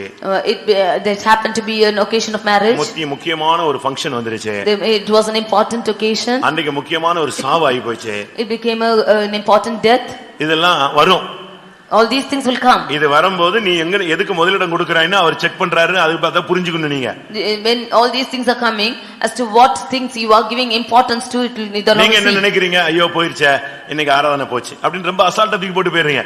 நீ ஆராதனைக்கு முக்கியத்துவம் கொடுக்கறாயா, ஃபங்க்ஷனுக்கு முக்கியத்துவம் கொடுக்கறாயான்னு உனக்கு ஒரு செக் வைக்கிறாரு. The Lord checks you whether you are giving importance to the worship or for any other function. நீ மரணத்தினால் உன்னை தீட்டுப்படுத்துகிறாயா இல்ல ஆராதனையினால் தேவனை கனம் பண்றாயா? இத பார்க்கிறதுக்கு தான் அன்னைக்கு ஒரு சாவை அனுமதிக்கிறாரு. The Lord admits a death on that day, that if you are honoring that death or you are defiling yourself by the death or honoring the presence of the Lord. தவிர்க்க முடியாத ஆட்களை கொண்டு வந்து அன்னைக்கு வீட்ல விடுவாரு. He will bring people whom you will not be able to let நீ go. மனுஷனை மதிக்கிறாயா தேவனை மதிக்கிறாயான்னு செக் பண்றதுக்கு தான். He is wanting to check if you are honoring people or God. நீங்க அது பரீட்சை நினைக்கிறீங்களா இல்ல பிசாசு கொண்டு வந்து விட்டுட்டான்னு நினைக்கிறீங்களா? Do you think that it's a test for you or Satan is bringing them? நம்ம அதெல்லாம் இப்ப யோசிக்கல. பிசாசோ பரிசுத்தமோ தெய்வமோ அப்படிலாம் கிடையாது. ஃபங்க்ஷன், இன்னைக்கு நான் ஃபங்க்ஷனுக்கு போறேன் அவ்வளவுதான். We don't think about whether it is God or Satan or any other thing, but we consider it as a function and go. நமக்கு தேவனுடைய சமூகத்துல அந்த ஓரேபுக்கு போகிற அந்த அனுபவம் குறைந்து போன ஒரு வெதுவெதுப்பான நிலவரத்திலே நாம் காணப்படுகிறோம். We are found in lukewarm state wherein the presence of going to Horeb is lost. கர்த்தர் உனக்கு தரிசனமான வாழ்க்கை. The life wherein the Lord appeared to you. உன் தாகங்கள் தீர்க்கப்பட்ட வாழ்க்கை. The life wherein the Lord quenched your thirst. ஏழ்மையின் கோலம் பூண்ட ஒரு வாழ்க்கை. The life of simplicity. கர்த்தர் பேசுகிற ஒரு வாழ்க்கை. The life wherein the Lord speaks. ஆண்டவருடைய வாக்குத்தத்தம் நிறைவேறக்கூடிய ஒரு வாழ்க்கை. The life wherein the Lord is fulfilling his covenant. சபை கூட்டப்படுகிற ஒரு வாழ்க்கை. The life wherein you are assembled. இந்த இடத்துக்கு எலியா வந்து நின்று விட்டான். And this place Elijah came and stood. 40 நாள் அந்த போஜனத்தின் பலத்தினால புறப்பட்டு 40 நாள் நடந்து ஓரேபுக்கு வந்து சேர்ந்தாச்சு. He was strengthened by that meat for 40 days and nights and came and reached Mount Horeb. ஆனால் இங்கே வந்தபோது அங்க ஒரு இடத்தை தேடினான். He came there and he asked one person, எங்க போய் உட்கார்ந்து இருக்கிறதுன்னு சொல்லி. where there will be a cave. அங்க போய் கடைசில ஒரு கெபி கிடைச்சது அவனுக்கு. And finally he found a cave in that place. நேர கெபிக்குள்ள போய் உட்கார்ந்தான். He lodged into that cave. ஆண்டவர் ஒரே பர்வதத்துல தேடினா இவன் எங்க போய் உட்கார்ந்து இருக்கிறான்? அந்த பர்வதத்திலே ஒரு இடத்துல ஒரு கெபிக்குள்ள போய் உட்கார்ந்துட்டு இருக்கான். When the Lord is searching for him in Horeb, in that same place itself he going and ஆண்டவர் வந்து கேட்டார், எலியாவே உனக்கு இங்க என்ன காரியம்? The Lord asked Elijah, what have you done? 40 நாள் உன்னை நடக்க வச்சு நான் அந்த போஜனத்தின் பலத்தினால உன்னை கொண்டு வந்தது ஓரேபுக்கு. ஆனா இந்த கெபில தங்குறது என்ன நியாயம்னு கேட்டார். I have brought you to Horeb and fed you for 40 days and nights and brought you here. What have you to do in this cave? பிரியமானவர்களே, அன்றைக்கு எலியாவுக்கு கேட்ட அதே கேள்வியை இன்றைக்கு நாசரேத்திலே உன்னைக்கு கேட்கிறார். Even that same question which the Lord questioned unto Elijah that day, the Lord is questioning to you Nazareth. நான் உன்னை சபையில கொண்டு வந்து வைத்தேனே, நீ ஏன் கெபியிலே போய் ஒளித்துக் கொண்டிருக்கிறாய்? I have brought you to the church and kept you. Why are you hiding yourself in the cave? இந்த வருஷத்தின் கடைசியிலே தேவனுடைய வார்த்தை உன்னோடு பேசுகிறது. நான் என்னுடைய வல்லமையின் பலத்தினாலே உன்னை இந்த ரட்சிப்பின் அனுபவத்துக்குள்ளே, ஏழ்மையின் அனுபவத்துக்குள்ளே, சபைக்குள்ளே நான் உன்னை கொண்டு வந்தேன். ஆனால் இப்பொழுது நீ எங்கே இருக்கிறாய்? In the last of this year, the Lord is asking you a question. I have brought you by my powerful hand and I have kept you in this church. Now where are you staying? என்னுடைய சபைக்குள்ளே உன்னை கொண்டு வந்தேன். I have brought you into my church. உன்னை ஏழ்மையாய் மாற்றினேன். I have brought you into this simplicity. நான் உனக்கு வாக்குத்தத்தம் கொடுத்தேன். I have given you my promises. நான் உன்னுடைய தாகங்களை தீர்த்தேன். I have quenched your thirst. ஆனால் நீ இப்பொழுது ஏன் கெபியிலே போய் ஒளித்துக் கொண்டிருக்கிறாய்? But why are you hiding yourself in the cave? அவன் ஒரு கெபியிலே போய் தங்கினான். He went and stayed in the cave. அவர் கேட்டாரு, உனக்கு இந்த கெபிக்குள்ள என்ன வேலை? And the Lord asked him, what doest thou here? நீ ஒரு விசுவாசி, உனக்கு இங்க என்ன வேலைன்னு You கேட்டார். are a believer, what have you to do நீ ஒரு here? ஊழியக்காரன், கெபிக்குள்ள உனக்கு என்ன வேலை? You are a servant of God, what have you to do in நீ the ஒரு cave? தீர்க்கதரிசி, உனக்கு கெபிக்குள்ள என்ன வேலை? You are a prophet, what have you got to do in the நீ ஒரு cave? அபிஷேகம் பெற்றவன், உனக்கு கெபிக்குள்ள என்ன வேலை? You are an anointed person, what have you to got to do in the தேவனுடைய cave? தரிசனம் பெற்ற ஆள், நீ ஏன் உனக்கு கெபிக்குள்ள என்ன வேலை? You have received the vision of the Lord, what have you got to do in the cave? நீ வாக்குத்தத்தங்களை பெற்ற ஆள், ஏன் நீ உனக்கு கெபிக்குள்ள என்ன வேலை? You have received the promises of God and what have you got to do in the cave? அப்படி கெபிக்குள்ள என்ன இருக்குது? What is there in the cave? ஏன் கெபிக்குள்ள போய் தங்கின உடனே கர்த்தர் டென்ஷன் ஆனாரு? Why did the Lord become tension when he went to ஏன் அவனை the cave? பிடிச்சு வெளியே வந்து நில்லுன்னு சொன்னாரு? Why did the Lord ask him to come out and stand? திரும்ப திரும்ப சொன்னாரு, நீ வெளியே வா, நீ வெளியே வா, வெளியே வான்னு முக்காடு போட்டுட்டு தான் வெளியே வந்தான். Again and again the Lord asked him to come out and he pulled his than veil முகத்தை- on and came out. 13ஆம் வசனத்துல முகத்தை 13ஆம் வசனத்துல முகத்தை மூடிக்கிட்டு முக்காடு போட்டு தான் வெளியே வந்து நின்னான். In verse 13 he wrapped his face with the mantle and came out. அப்பவும் கேட்டாரு, உனக்கு இங்க என்ன காரியம்? And then again he asked, what hast thou நான் உன்னை here? நடத்துகிற தேவன், For I am the Lord who is leading நான் you உன்னை போஷிக்கிற தேவன், and the Lord is feeding நான் you உன்னை பாதுகாக்கிற தேவன், and the Lord is preserving நான் you உன்னுடைய இலக்கில உன்னை கொண்டு போய் சேர்க்கும்படியாக தீவிரிக்கிற தேவன். and the Lord who is able to lead you to the mark. இங்கே உனக்கு கெபிக்குள்ள என்ன வேலை? What have you got to do in this cave? அதை விட நீ பாவியாக இருந்திருக்கலாமே. Other than this you can have been sinner. நீ உலகத்துல சீரழிந்து போயிருக்கலாமே. You could have been perished in the world. விக்கிரகத்துக்கு பின்னாலே நீ நாசமா இருக்கலாமே. You could have been destroyed in the world. உன்னை ரட்சித்து இங்க கொண்டு வந்து நீ இன்னும் கெபிக்குள்ள போய் உட்கார்ந்தினா உன்னுடைய ரட்சிப்பு வீணா போய் விடுகிறது. I have saved you and brought you here and if you sit in the cave your salvation is in vain. ஏன் கெபிக்குள்ள போன உடனே கர்த்தர் இவ்வளவு கோபப்பட்டார்? Why did the Lord get angry? Because he went into the cave. ஆதியாகமம் Genesis 19ஆம் அதிகாரம் chapter 19 30ஆம் வசனம். verse 30. அங்கே நாம் பார்க்கும் பொழுது When we read here, ஜீவன் தப்ப ஓடி போனதான லோத்து கடைசியாக கெபியிலே போய் தங்கினான். we see that Lot who escaped for his life, he went and stayed in the cave. கர்த்தர் சொல்றார், அந்த மலைக்கு ஓடி போன்னு சொல்லி. The Lord asked him to flee to the mountain, அதெல்லாம் முடியாதுன்னு சொல்லிட்டான். but he said he cannot. என்னால முடியாத ஆண்டவரே தாழ்த்துற மாதிரி ஒரு வேஷம் போட்டான். He put on a face fashion that he is humbling himself. சரி, அந்த பக்கத்து ஊருக்கு போன்னு சொன்னார். And finally he said, asked him to go to the அந்த neighboring ஊரை place. அழிக்கிறது அவருடைய சித்தமாக இருந்தது. That was the purpose of God to destroy that ஆனா place. இவன் நிமித்தம் நான் அதை அழிக்கல, நீ அந்த ஊருக்கு போய்டுன்னு சொல்லிட்டார். But because of him the Lord did not want to destroy that place and he asked him எப்பொழுது to go. தேவனுடைய திட்டத்தை நீ முடியாதுன்னு சொல்றியோ அப்போ உன் லைஃப் கொஞ்சம் கொஞ்சமா ஓரேபில இருந்து கெபிக்கு போகுதுன்னு அர்த்தம். At the time when you are saying I cannot fulfill this and you go away from the plan of the Lord, then you are going into the cave. இப்ப கடைசில அந்த ஊர்ல போய் கொஞ்ச நாள் தங்கி இருந்தான். Finally he went into that place. அவனுக்கு ஒத்து வரல, அவனுக்கு ஒத்து வரவில்லை. And it was not favorable for him. கடைசில போய் ஒரு கெபிக்குள்ள தங்கினான். Finally he went into the cave. அதுதான் அவன் வாழ்க்கையில நாசமானதுக்கு காரணம். That was the place of destruction for his life. அங்கதான் அவன் மகள் எல்லாம் கெட்டு போனது. That is where his children got spoiled. சீரழிந்து போன இடமே அந்த கெபி தான். It was that cave when he was spoiled. அது வரைக்கும் லோத்த நீதிமான்னு கர்த்தர் சொல்லிட்டு இருந்தார். Until then Lot was called a just person. நீதிமானாகிய லோத்து என்று பேசினார். He said that Lot was righteous. என்னைக்கு அந்த கெபிக்குள்ள போனானோ அதோட அவன் சந்ததியே சபைக்குள்ள வரக்கூடாதுன்னு சொல்லிட்டார். At that point of time juncture that he went into the cave, his generation, the Lord said should not come into this அவனுடைய வாழ்க்கை முறைகெட்டு போன இடம் அங்கதான். And his life was mannerless there. ஒழுக்கம் கெட்டு போன இடம் அங்கதான். His life was spoiled out there. அங்கதான் அவன் பக்தியை விட்டு வெளியே போனான். It was there that his godliness departed from him. அங்கதான் அவங்க பிள்ளைங்க ரெண்டு பேரும் நாசமான ஒரு இடம். It was in this place that both his children were destroyed. அதனால தான் கர்த்தர் கேக்குறார், ஏன் கெபிக்குள்ள போனேன்னு கேக்குறார். That is why he is asking why you went into the cave. சபைக்கு வந்துட்ட பிறகு நீ ஏன் பாழா போற வாழ்க்கைக்குள்ள திரும்பி போற? Why are you going into the sinful life after coming into the church? சபைக்குள்ள வந்துட்ட பிறகு நகையை கலத்திட்ட, மருந்து எடுக்க மாட்டேங்கற, மறுபடியும் ஏன் பாவ வாழ்க்கைக்குள்ள போய் விழுகுற? You have removed the ornaments, you have come into the fellowship of the church, and why are you going back into your sinful nature? ஏன் சபிக்கப்பட்ட வாழ்க்கைக்குள்ள மறுபடி நீ போகிறாய்? Why are you going into that cursed life? உலகத்துல உள்ள ஒரு ஒழுக்கம் கூட உனக்கு விசுவாசிக்கு கிடையாதா? You don't even have the manner of them in the world. உலகத்துல ஒரு மனுஷனுக்கு தவறுன்னு சொல்றானே, அந்த தவறு கூட உனக்கு தவறுன்னு தெரியலையா? The worldly people say that it is a mistake. Won't you find that a mistake for yourself? அந்த அளவு ஒரு விசுவாசி காமன் சென்ஸ் இழந்து விட்டானா? To that extent, as a believer lost his common sense. யோசித்து பாருங்க. Just think and see. லோத்து ஒரு நீதிமான், கடைசியாக ஒரு காலத்துல காமவிகார நடக்கையை கண்டும் கேட்டும் தன் இருதயத்திலே வாதிக்கப்பட்ட மனிதன், இன்னைக்கு அதே பாவத்துல சிக்கிக் கொண்டு தவிக்கிற ஒரு மனிதன். Now Lot was a just person. He was once pricked in his heart looking at the people who are sinning around him, but now he himself is caught into that sin. பாவம் பாவம்னு சொல்லிட்டு கடைசில பாவத்துக்குள்ளேயே போய் நீ விழுந்து விடுகிறாய். Calling sin and sin, and you yourself fall into sin. அவன் பாவம் செய்றான், இவன் பாவம் செய்றான், அவ பாவம் செய்றா, இவ பாவம் செய்றான்னு சபையில உட்கார்ந்து பேசிட்டு நீயே கடைசில அதே பாவத்துல போய் நீ விழுந்துற. You are blaming the others that he is sinning like that and she is sinning like that, and finally you yourself are entering into that sin. இதுதான் ஓரேபுக்கு வந்த பின்பு நீ கெபிக்குள்ள போற வாழ்க்கை. That is why after coming to Horeb, the life going into cave. யோசுவா 10ஆம் அதிகாரம் 16ல இருந்து 18 வரைக்கும் வாசித்து பார்த்தா அந்த 5 ராஜாக்கள் ஓடி ஒளிந்து அந்த கெபிக்குள்ள போய் தங்கி விட்டார்கள். Joshua 10:16 to 18, when you read that the 5 kings fled into the cave and hid themselves. இது ஐம்புலன்களை காண்பிக்கிறது. This shows the 5 senses. இந்த ஐம்புலனும் போய் கெபிக்குள்ள தங்கி விட்டது. The 5 senses went and hid into the cave. அங்கே அவர்கள் அழிக்கப்பட்டார்கள். There they were destroyed. இன்னைக்கு ஐம்புலன்களையும் கெட்டு பார்வை சரியில்லை, எண்ணங்கள் சரியில்லை, விருப்பம் சரியில்லை, வாஞ்சை சரியில்லை, தோற்றம் சரியில்லை, எல்லாமே கெட்டு இன்னைக்கு போன ஒரு வாழ்க்கைக்குள்ள அநேக தேவனுடைய பிள்ளைகள் வந்து விட்டார்கள். Now leaving the 5 sensations, that the sight and the hearing and the feeling and the thoughts are not good, and they go into the life of into the cave. மெய், வாய், கண், மூக்கு, செவி, அதாவது சரீரத்தில் ஐம்புலன்கள் 5 உணர்வுகளை ஏற்படுத்துகிற இந்த தன்மை எல்லாம் இன்னைக்கு கெபிக்குள்ள போய் சிக்கி விட்டது. பரிசுத்தமான உணர்வு, பார்வை, எண்ணம், தோற்றம் ஒண்ணுமே இன்னைக்கு இல்ல. ஆனா சபையில இருக்கிறோம். All the 5 sensations which are found in a body, you have no feeling in that, but you are in the church today. எல்லாம் இருந்துகிட்டு நீ சபையில இருந்து என்ன பிரச்சனை? வேஷம் போடுறியா? All leaving all that, if you are in the church, are you putting on a fashion?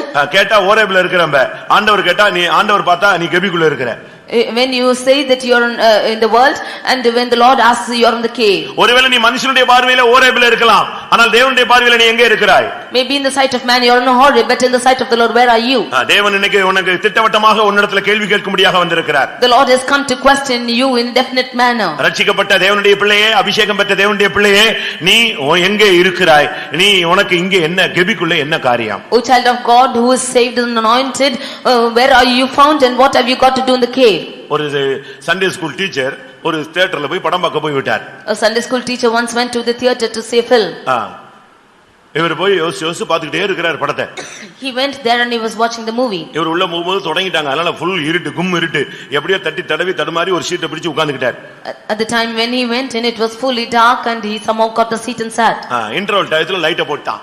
And at the time of interval, the lights were off on. லைட்டை போட்ட உடனே இவர் இப்படி யோசிச்சு திரும்பி பார்த்தா பக்கத்து சீட்ல சண்டே ஸ்கூல் பையன் உட்கார்ந்திருந்தான். And when he turned behind to see who was sitting behind, and it was a Sunday school lad. உண்மையா நடந்தது. It was a true incident. அவனுக்கு இவரை பார்த்த உடனே கைகாலே ஓடல. When he saw him, he was shivering. இவருக்கு என்ன பண்ணனும் அடுத்து தெரியல. He did not know what to do. ஆனாலும் அவன் சின்ன பையன், இவர் பெரிய ஆள் இல்லையா? But he was a small boy and he's big. உன்னை பிடிக்க தான்டா நான் இங்க வந்திருக்கிறேன் அப்படினாரு. He said that I have come here to catch you. இவனை பிடிக்கிறதுக்கு அவர் இப்ப பாதி படம் பார்த்திருக்கிறார். He has come here and saw half the film to catch hold of him. அவன் மிரண்டு போய்ட்டான். நம்மள பிடிக்கிறதுக்கு இவர் வந்திருக்காரு. He was terrified because to catch him he came here. சரி, இனிமே இங்க இருந்தா ஒத்து வராதுன்னு அவர் வேற சீட் பார்த்துட்டு போயிட்டார். Immediately he thought that it would not be good for him and went to another place. இவன் பையன் சனிக்கிழமை அவுத்து விட்டுட்டான் மொத்தத்தையும். This boy came and he opened the matter on Saturday. நான் போயிருந்தேன், இப்படி வந்திருந்தாரு, கடைசில என்னைய கவுத்திட்டு வந்துட்டாரு வெளிய அப்படின்னு சொன்னான். I went there and he came there too, and finally he put on the blame on me and went out. காலையில சர்வீஸ் முடிஞ்ச உடனே அவரை டிஸ்மிஸ் பண்ணிட்டாங்க. சண்டே ஸ்கூல்ல இருந்து வெளிய ஓடு. After the service he was dismissed out of the Sunday school. எப்படி இருக்கும்? See how it is? இருக்குது ஓரேபில. You are in Horeb, ஆனா போய் நிக்கிறது தியேட்டர்ல. but you are in Remin theater. கெபிக்குள்ள போய் தங்கி இருக்கற. You are hiding yourself in the உன்னுடைய வீடு கூட சில நேரத்துல கதவை அடைச்சிட்டு கெபி போல மாறிரும். Even in your house, your doors are shut and becomes a cave. இந்த நெட் வச்சிருக்காங்க பாத்தீங்களா? இவங்க எல்லாம் வீட கெபி மாதிரி வச்சிருக்காங்க. Those who have the net, they have this houses as cave. கதவை மூடிக்குவாங்க, ஏன்னா நெட் இருக்கு, அதனால கதவை பூட்டிக்கிறது. நெட்ல நீ சிக்கிட்ட, நீ கெபிக்குள்ள போய் விழுந்துட்டேன்னு அர்த்தம். they will close their doors and they are found caught in the net because you are in the cave. நியாயாதிபதிகள் Judges 6ஆம் அதிகாரம் 2ஆம் வசனத்தை பார்க்கும் பொழுது chapter 6 verse 2. இஸ்ரவேல் ஜனங்கள் தேவனுக்கு விரோதமாக நடந்த பொழுது அவர்கள் மீதியானியருடைய கைக்கு தப்பும்படியாக கடைசியாக கெபில போய் ஒளித்துக் கொண்டார்கள். The children of Israel, when they were caught by the Midianites, they went into the dens to hide themselves. கர்த்தருக்கு விரோதமா நீ செயல்பட ஆரம்பித்தால் நீ முடிவில போய் சேருகிற இடம் கெபியாக இருக்கும். If you are working against the Lord, then the final place where you are going to is the den. சத்துருடைய கை பலத்து போய் விடக்கூடாது. You should not go into the hands of the devil. உன்னுடைய கை பலத்து கொண்டால் நீ நிக்கலாம். சத்துருடைய கை பலத்து கொண்டா நீ கெபில தான் போய் ஒளிய வேண்டியிருக்கும். If you are in a Horeb, then you can stand, but if you fall into the hands of the enemy, then you have to go into the den. எப்பொழுதெல்லாம் ஜீவியத்திலே ஊழியங்கள்ல தோல்வி வருதோ அப்பொழுதெல்லாம் நம்ம அறியாமலே நாம் கெபிக்குள்ள போய் தோல்விகளுக்குள்ள போய் விழுந்து விடுகிறோம். At the times when we face failures, then we unknowingly we enter into the cave. இன்னைக்கு கேடான சிந்தை ஏன் வருகிறது? Why is unwanting thoughts coming to us? நியாயாதிபதிகள் 6ஆம் அதிகாரம் 1ஆம் வசனத்தை பார்க்கும் பொழுது When we read in Judges chapter 6 verse 1, அங்க என்ன சொல்லப்பட்டிருக்கிறது? there we ought to say 7 வருஷம் அவர்கள் மீதியானின் கையில் கர்த்தரே ஒப்பு கொடுத்தார். 7 years the Lord handed themselves into the hand of the Midianites. இது எதை காண்பிக்கிறது? What does this show? நாம் மறுபடி தவறுக்குள்ளே போகும் பொழுது கேடான சிந்தைக்கு கர்த்தரே நம்மை ஒப்பு கொடுப்பதை காண்பிக்கிறது. When we go again and again into the false same faults, then the Lord is yielding ourselves into unwanted thoughts. ரோமருக்கு நிருபம் 1ஆம் அதிகாரத்தை பார்க்கும் பொழுது In Romans chapter 1 when we read 28ஆம் வசனத்திலே verse 28, தேவன் அவர்களை கேடான சிந்தைக்கு ஒப்பு கொடுத்தார். the Lord gave themselves for unwanted thoughts. ரோமர் 1:24 பார்க்கும் பொழுது When we read in Romans 1:24, தேவன் அவர்களை அசுத்தத்திற்கு ஒப்பு கொடுத்தார். the Lord gave themselves to uncleanness. அடுத்ததாக இச்சை ரோகங்களுக்கு ஒப்பு கொடுத்தார். The Lord gave themselves for lusts. 26ஆம் வசனத்திலே இச்சை ரோகங்களுக்கு அவர்களை ஒப்பு கொடுத்தார். The Lord gave themselves to wild affections. பாருங்க தேவனே ஒப்பு கொடுக்கிறது. நம்முடைய ஜீவிதத்தில் தோல்வி வரும் பொழுது நாம் 3 காரியங்களுக்கு ஒப்பு கொடுக்கப்படுகிறோம். When we are facing failures, then the Lord we are handed over to 3 things. நாம் பலத்து போகாமல் சத்துரு பலத்து போனால் நமக்கு 3 காரியங்களிலே நமக்கு தோல்வி உண்டாகிறது. Whether we become stronger or the enemy becomes stronger, we become face failures in 3 angles. ரோமர் 1:24 படி In Romans 1:24, அசுத்தத்திற்கு ஒப்பு கொடுக்கிறார். the Lord yields to uncleanness. 26ஆம் வசனத்தின்படி According to 26 verse, இழிவான இச்சை ரோகங்களுக்கு ஒப்பு கொடுக்கிறார். the Lord yields themselves to wild affections. 28ஆம் வசனத்தின்படி In verse 28, தகாதவைகளை செய்யும்படி கேடான சிந்தைக்கு ஒப்பு கொடுக்கிறார். the Lord gave them for a reprobate mind to do unwanted things. இதுதான் கெபியினுடைய அனுபவங்கள். This are the experience of cave. மோசமான வியாதிகள், These are மோசமான எண்ணங்கள், and unwanted thoughts, பார்வைகள் அசுத்தங்கள். and uncleanness in sight. ஏன் இதெல்லாம் அபிஷேகம் பெற்ற பின்பு இவ்வளவு வல்லமைகளுக்கு நம்ம அடிமையா போகிறோம்? Why are these coming for an anointed people of God?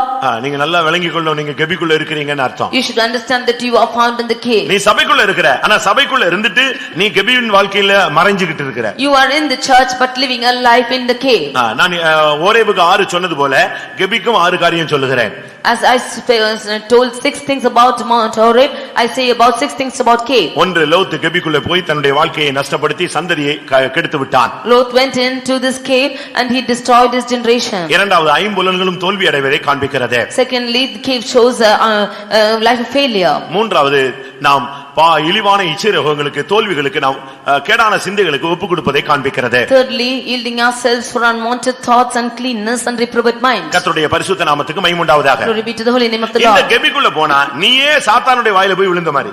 You yourselves enter into the mouth of the Satan when you enter into this cave. உன்னை யாரும் இழுத்துட்டு போக வேண்டாம். Nobody need to draw you out. நீயே சிங்கத்தின் வாயில போய் விழுகிற. You yourselves are falling into the mouth of the lion. 10ஆம் சங்கீதம் 9ஆம் வசனத்தை பார்க்கும் பொழுது In reading 10 Psalm verse 9, அங்கே தன் கெபியில் இருக்கிற சிங்கம் என்ற ஒரு வார்த்தை இருக்கிறது. we see the lion which is in its den. அது தன் கெபியில இருக்கு. ஆனா இவன் கெபிக்குள்ள போனான்னா அது வாயில போய் இவன் செய்றான், விழுகுறான்.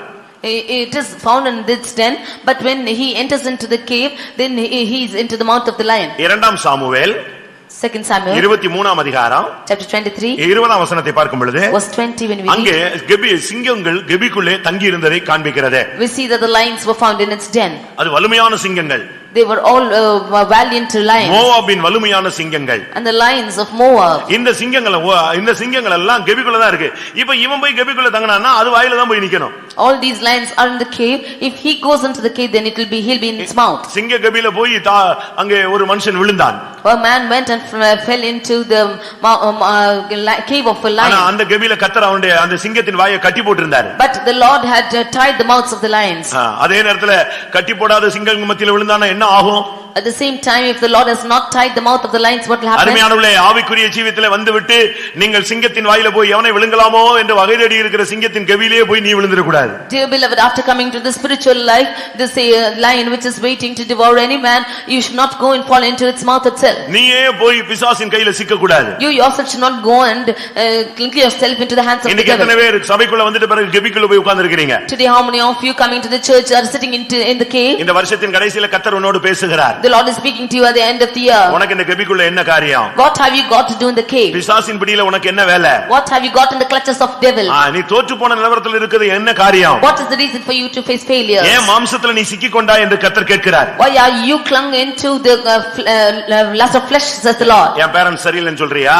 Have you been defiling your N body? மனைவி சரியில்லைன்னு சொல்றியா? You say that your wife is not good? ஏன் எனக்கு கிடைச்ச புருஷன் சரியில்லைன்னு சொல்றியா? Are you blaming your husband that he's not good?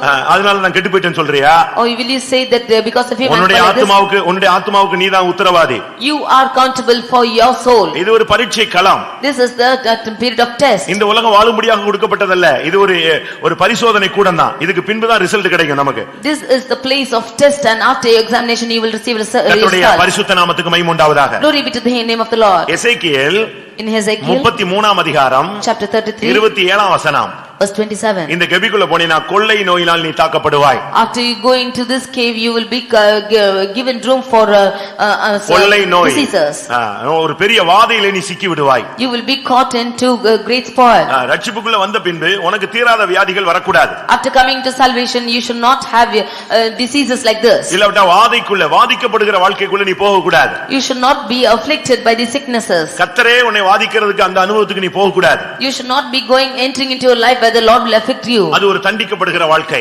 That is a life wherein you are condemned. அந்த கெபியிலே கொள்ளை நோயினால் சாவார்கள். They will die in that cave by this. பிரியமானவர்களே, உங்களில் எத்தனை பேர் ரட்சிக்கப்பட்டு நல்ல ஆவிக்குரிய அனுபவத்துக்கு வந்த பின்பு இந்த பொல்லாத வியாதிகளில் சிக்கி உங்களுடைய ஜீவியத்தை நஷ்டப்படுத்திக் கொண்டிருக்கிறீர்கள்? After coming into this spiritual life, how many of you been caught hold of these sicknesses and you are suffering from it? உங்களுடைய வாழ்க்கையிலே நீங்கள் வியாதி இருந்தால் நான் உன் பரிகாரியாகிய கர்த்தர் என்ற தெய்வத்தை நீ பிடித்து சுகமாக வேண்டும். If you have sicknesses in your life, then you should hold on to the promise, the Lord is your healer, and get healed. அது விசுவாச பரீட்சையானால் நின்று நீ ஜெயிக்க வேண்டும். If it's the test of faith, then you have to stand by and உங்களுக்கு எத்தனை பேர் overcome. கெபியில போய் இப்படி வியாதியஸ்தராய் மாறி போய் இருக்கிறீர்கள்? How many of you have entered into the cave and become a sick person? தானியேல் 6ஆம் அதிகாரம் 24ஆம் வசனத்தை பார்க்கும் பொழுது In Daniel 6 chapter verse 26, அந்த கெபிக்குள்ளே குற்றஞ்சாட்டினவர்கள் போய் விழுந்தார்கள். the people who condemned them entered and fell into it. இந்த மார்க்கத்துல வந்த பிறகு நீ புருஷனையோ மனைவியோ சபையோ மத்த யாரையோ நீ குற்றஞ்சாட்டவே கூடாது. After coming into this religion and the church, you should not blame anybody, your husband, your wife, or the church members. இந்த சர்ச்சில வந்த பிறகு After coming into this church, இல்ல ஓரேபுக்கு நீ வந்த பிறகு after coming to Horeb, ஆவிக்குரிய அனுபவங்களுக்கு வந்த பிறகு after coming into your spiritual, நீங்க குற்றஞ்சாட்டுகிற ஆவிக்கு இடம் கொடுக்கவே கூடாது. you should not give room for this spirit of condemnation. யாரையும் குற்றஞ்சாட்டுறதுக்கு உனக்கு உரிமை இல்ல. You have no authority to condemn anybody. மற்றவனை குற்றவாளியாக தீர்க்கிறதுக்கு நீ யார்? Who art thou to blame the others? மற்றவர்களை குற்றவாளியாக தீர்க்கிற நீயே அதே குற்றத்தில் என்ன செய்கிறாய்? அகப்படுகிறாய். If you accuse the others, then you are falling into that same fault. வெளிப்படுத்தல் 12:10 என்ன சொல்கிறது? In Revelation 12 chapter 10th verse, இரவும் பகலும் குற்றஞ்சாட்டுகிறவன் தாழ தள்ளப்பட்டு போனான். அது சாத்தானுடைய ஊழியம்.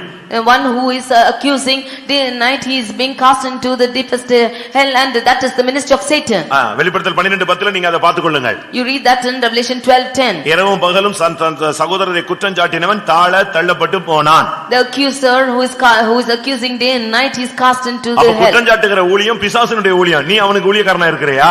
This is the ministry of the Satan. Are you doing the same thing? எது செஞ்சாலும் குற்றம். Whatever you do, it's accusing. பேசினா குற்றம். If you should speak, it's fault. பேசாட்ட குற்றம். Without speaking, it's fault. சிரிச்சா குற்றம். If you smile, it's fault. நின்னா குற்றம். If you stand, it's fault. நல்ல Dress போட்டா குற்றம். If you put on good garments, it's fault. எல்லாத்துக்கும் குற்றம் பிடிச்சு நீ கடைசில லூசிபரா போயிடுவே. Finding yourself an accuser, then you become a Lucifer. அது சர்ப்பத்தின் ஊழியம். That is the end of the serpent. எது செஞ்சாலும் குற்றம் பார்க்காத, பொய்யை களைந்து மெய்யை பார்.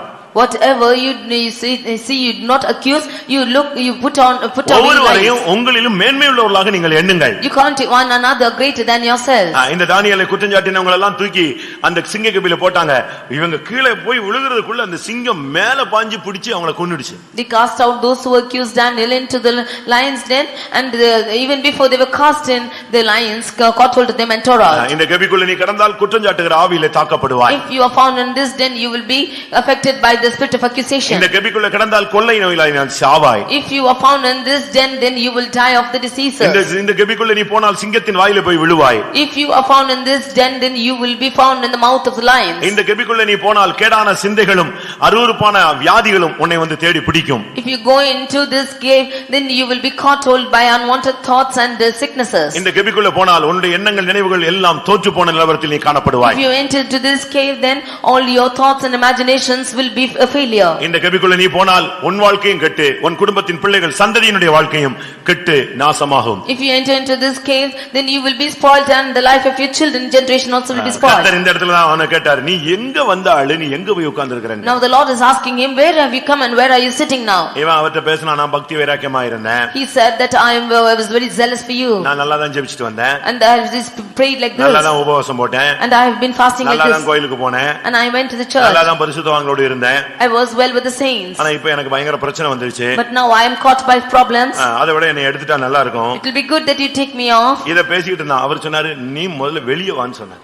He was speaking like this, but the Lord said, you come out first. இவன் 10ஆம் வசனத்துல நான் பக்தி வைராக்கியமா இருந்தேன், நான் ஜெபிச்சேன், காணிக்கை கொடுத்தேன், அவ்வளவு காணிக்கை கொடுத்தேன், அந்த பாஸ்டருக்கு நான் அவ்வளவு க்ளோஸா இருந்தேன், இப்படி இருந்தேன், இந்த டீடைல் எல்லாம் சொல்லிக்கிட்டே வந்தான் கதை மாதிரி.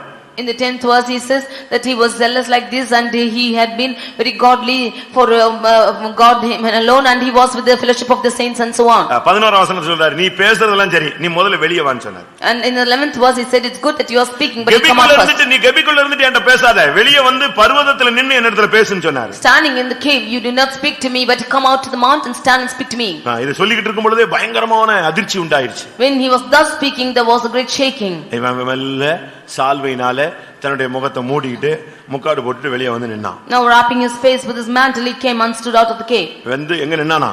Where did he stand? 13ஆம் வசனம், 1 ராஜாக்கள் 19:13. 1 Kings 19:13. அதை எலியா கேட்டபோது தன் சால்வையினால் தன் முகத்தை மூடிக்கொண்டு வெளியே வந்து கெபியின் வாசலில் நின்றான். உள்ள வெளியே வர மாட்டேங்கிறான் பாருங்க, அப்படியே மெல்ல மெல்ல மெல்ல மெல்ல வந்து வாசல்ல தான் நிக்கிறான். He is refusing to come out of the cave, but he came on and stood only in the doorstep of the cave. ஒரு மணி நேரம் பிரசங்கம் கேட்டுட்டு நீங்க வாசல்ல வந்து நின்னுட்டு போய்டுவீங்களா, உள்ள போய்டுவீங்களா மறுபடி? After listening to 1 hour's message, will you stand at the door of the cave and go into it? அவன் கெபியின் வாசலில் வந்து நின்றான். He came and stood out in the door of the cave. இப்போ அதே வார்த்தை தான், உனக்கு இந்த இடத்துல உனக்கு என்ன காரியம்? Even now he is asking, what have you got to do here? வா வெளியே வா. You come out. திரும்ப அதே பாட்டு பாடினான். And again he says the same thing. இந்த சப்ஜெக்டை விட்டுரு. You leave this subject. நான் உன்னை ராஜாக்களை அபிஷேகம் பண்ண முடியாது தெரிந்து கொண்டேன், வெளியே வான்னு சொன்னேன். I asked you to come out to anoint kings. அதை கேட்ட பிறகுதான் அவனுக்கு ஒரு ஊழியம் இருக்குன்னே நினைவே வந்துச்சு. Only then he could as knew that he was நீ ஒரு அபிஷேகம் பெற்றவன் என்பது உனக்கு நினைவுல இருக்கணும். You should understand that you are an anointed person. நீங்க ஞானஸ்நானம் எடுத்து பாவத்துக்கு மரித்து பாவம் செய்ய மாட்டேன்னு தீர்மானிச்ச ஒரு ஆளு உன்னை நினைவுல இருக்கணும். It should be in your mind that you have been taken baptism and made a confession that you will not sin anymore. உன்னுடைய அழைப்பை நீ மறந்து விட கூடாது. You should not forget your calling. உன்னுடைய தெரிந்து கொள்ளுதலை நீ விட்டு விட கூடாது. You should not forget your choosing. உன் கையில கர்த்தர் நம்பி கொடுத்த ஊழியத்தை நீ மறந்துட கூடாது. You should not forget the ministry which the Lord has handed into your hands. அவன் வெளியே வந்து நின்றான். You came out and கர்த்தர் stood. சொன்னார், போய் அபிஷேகம் பண்ணு. The Lord said, go anoint. ராஜாக்களை அபிஷேகம் பண்ணு. Go anoint kings. தீர்க்கதரிசிகளை அபிஷேகம் பண்ணு. Go anoint prophets. அதோட அவனுக்குள்ள இருக்கிற அந்த பொல்லாத தன்மை எல்லாம் விலகி போயிடுச்சு. அவன் ஊழியத்தை தொடர ஆரம்பித்தான். With that the evil spirit in him departed and he started the ministry. பிரியமானவர்களே, உங்களில் எத்தனை பேர் கர்த்தருக்காக மறுபடியும் எழும்ப உங்களை ஒப்புக் கொடுக்கிறீர்கள்? Dear beloved, how many of you want to stand for the Lord once again? தேவனுக்காக தேவன் சொல்லுகிற காரியத்தை நான் மறுபடியும் செய்ய என்னை சமர்ப்பிக்கிறேன் என்று எத்தனை பேர் சொல்லுகிறீர்கள்? How many of you say that I yield myself to do the word of the Lord? ஓரேபுக்கு வந்த எலியா வேண்டாம், கெபிக்குள்ள தங்கின எலியா வேண்டாம், மறுபடியும் கர்த்தருக்காக நிக்கிற எலியாக்கள் தேவை. They need not want Elijah who is standing in Horeb or in the cave, but the Lord wants or Elijah who is standing for him again. நீ சபைக்கு வந்தால் போதாது. It's not sufficient to come to the church. உன்னுடைய கெபியின் வாழ்க்கையிலிருந்து நீ வெளியே வர வேண்டும். You should come out of the life of cave. நீ வெளியே வந்தால் மட்டும் போதாது. Not sufficient to come நீ out. கர்த்தருக்காக எழும்பி கிரியை செய்ய முடியாது உன்னை ஒப்புக்கொடுக்க வேண்டும். You should yield yourself to work for the Lord. உங்களுக்கு எத்தனை பேர் அப்படி ஒப்புக்கொடுக்க விரும்புகிறீர்கள்? How many yourself desire to yield yourself to the Lord? நீங்க இந்த வசனத்தை கேட்கும்போது ஆவியானவர் உங்களோடு இடைப்பட்டிருப்பார் என்று நான் விசுவாசிக்கிறேன். I am sure that the Spirit of God would have intervened with you when you hear the verse. இன்னும் ஓரேபுக்கு வரவில்லையா? And you still not come out of Horeb? இன்றைக்கு ஓரேபுக்கு வரும்படி உங்களை கர்த்தர் அழைக்கிறார். The Lord is calling you to come to Horeb today. ஓரேபுக்கு வந்து நீ கெபிக்குள்ள போய் சிக்கி விட்டாயா?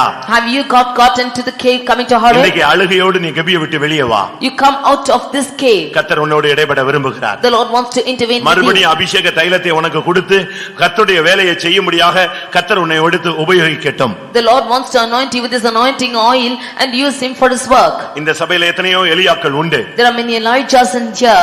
அதுல ஒரு கூட்டம் இன்னைக்கு ஓரேபில கிடக்கிறது. And one group is found in Horeb. ஒரு கூட்டம் கெபிக்குள்ள கிடக்கிறது. One group is found in the cave. அருமையானவே உங்கள் ரெண்டு பேரையும் கர்த்தர் வெளியே கொண்டு வர விரும்புகிறார். Dear beloved, the Lord wants to bring both of you. கர்த்தருக்காக மறுபடியும் நான் கிரியை செய்ய வாஞ்சிக்கிறேன் என்று சொல்லுகிறவர்கள் கர்த்தருடைய சமூகத்திலே கண்களை மூடுங்கள். All those who say that I want to work for the Lord, once again close your eyes in the presence of the Lord. அவருடைய சமூகத்திலே முழங்கால் படியிடுவோம். You kneel down in the presence of the Lord. தேவனுடைய வசனம் உனக்குள்ள ஆளுகை செய்திருந்தால் முழங்கால் படியிடு. If the word of the Lord has been working in you, you kneel down. கர்த்தருடைய வசனம் உனக்குள்ள ஆளுகை செய்திருந்தால் முழங்கால் போடு. If the word of the Lord has been reigning over you, then you kneel down. ஒரு காலத்துல கர்த்தருக்காக கிரியை செய்தவர்கள் சந்தோஷப்படுகிறேன். You were once working for rejoicing for the Lord. உங்களுடைய அன்பின் பிரயாசங்களை மறந்துவிட அவர் அநீதி உள்ளவர் அல்ல. The Lord is not unforgetful to forget your works of labor of love. எல்லாரும் பைபிளை மூடி வைப்போம். Or close your Bible. கர்த்தருடைய சமூகத்திலே நம்ம தேவனுடைய சன்னிதானத்திலே நோக்கி நிறுத்தி பார்ப்போம். Let us judge ourselves in the presence of the Lord. நீங்கள் அக்கினியை இறக்கினவர்கள். You were the ones who brought down fire. அநேக பிசாசின் வல்லமைகளை மேற்கொண்டவர்கள். You have overcome the spirit of the devil. கர்த்தர் உங்களை நேசித்து உலக தோற்றத்துக்கு முன்னே தெரிந்து கொண்ட நோக்கத்தின்படி உங்களை காலாகாலங்களிலே ரட்சித்தார். The Lord had loved you and by his eternal purpose he has saved you. நீ ஓரேபுக்கு வந்து விட்டாயா? Have you come to Horeb? கொஞ்ச நேரம் எல்லாரும் கண்களை மூடுங்க. நான் இந்த பிரசங்கத்தை அப்படியே ஒரு 12 question மாத்துறேன். For some time you close your eyes and I'll ask you questions in 12. யாரும் எங்கேயும் பார்க்க வேண்டாம். No, none of you watch me. நீ ஓரேபுக்கு வந்து விட்டாயா? Have you come to Horeb? கர்த்தர் உனக்கு தரிசனமான வாழ்க்கை இருக்கிறதா? Have you got the life of vision in your life? கர்த்தர் உன்னுடைய தாகங்களை தீர்க்கக்கூடிய வாழ்க்கை இருக்கிறதா? Have you got the life where the Lord is quenching your thirst? ஒரு ஏழ்மையின் ஜீவியம், வெறுமையின் ஜீவியம், தியாக ஜீவியம் உனக்கு இருக்கிறதா? Have you got the spirit or life of simplicity or the life of lowliness or the life of dedication? ஒரு பிரதிஷ்டையின் வாழ்க்கை உனக்கு இருக்கிறதா? Have you got the life of consecration? கர்த்தர் பேசுகிற கர்த்தருடைய சத்தத்தை கேட்கிற அந்த அனுபவம் உனக்கு இருக்கிறதா? Have you got the experience of the Lord hearing and speaking to you? கர்த்தருடைய வாக்குத்தத்தம் உனக்கு கிடைத்திருக்கிறதா? Have you got the promises of the Lord? சபை கூடுதலை விட்டு விடாமல் நீ ஆசரிக்கிறாயா? Are you not leaving the assembly? Are you worshiping? சரி, அப்படியானால் if it's so, இன்னைக்கு ஏன் நீ கெபிக்குள் கிடக்கிறாய்? why are you found into the cave today? ஏன் நீயும் உன்னுடைய பிள்ளைகளும் சாபத்தை நோக்கி போய் கொண்டிருக்கிறீர்கள்? Why are you and your children going towards curse? ஏன் உன் எண்ணங்கள் நினைவுகள் தோற்றங்களிலே தோல்வியிலே சிக்கி கிடக்கிறாய்? Why are you found in your failures, in your imaginations and thoughts? ஏன் நீ இழிவான இச்சைகளிலே மாட்டிக் கொண்டிருக்கிறாய்? Why are you found yourselves in wild affections?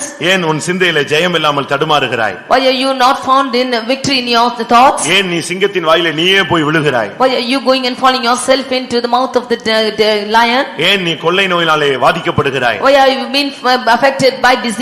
ஏன் உனக்கு இன்னும் குற்றஞ்சாட்டுகிற சுபாவம் போகாமல் உனக்குள்ளே போராடி கொண்டிருக்கிறது? Why is the spirit of accusation still affecting you and not going out of you? கர்த்தர் உன்னை பார்த்து சொல்கிறார், உனக்கு இங்கே என்ன காரியம்? The Lord is seeing and asking you, what have you got to do here? எனக்கு முன்பாக பர்வதத்துக்கு முன்பாக கர்த்தருக்கு முன்பாக பர்வதத்திலே வந்து நில்.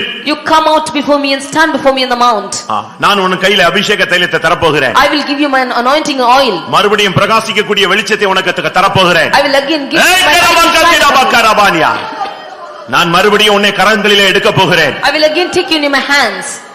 உன்னை கொண்டு நான் எடுத்த தீர்மானத்தை நிறைவேற்ற போகிறேன். The purpose which I have proposed in you will be fulfilled. உன்னுடைய வேலை ஸ்தலத்திலே, in your work spot, உன்னுடைய நண்பர்கள் மத்தியிலே, in the midst of உன்னுடைய குடும்பத்தின் மத்தியிலே, in the midst of family, உன்னுடைய உறவினர்கள் மத்தியிலே, in the midst of your neighbor, உன்னுடைய சபையிலே, in the midst of your church, நான் உன்னை கொண்டு செய்ய வேண்டிய காரியங்கள் உண்டு. I have work to do by you. நான் அதற்காக உன்னோடு போராடி கொண்டிருக்கிறேன். For that I am striving with you. இதோ என்னுடைய வார்த்தை உன்னோடு இடைப்பட்டு கொண்டிருந்தது. My work is intervening with you. என்னுடைய வசனத்துக்கு நடுங்குகிறவனை நான் நோக்கி பார்ப்பேன். I will look into the ones who are fearing my word.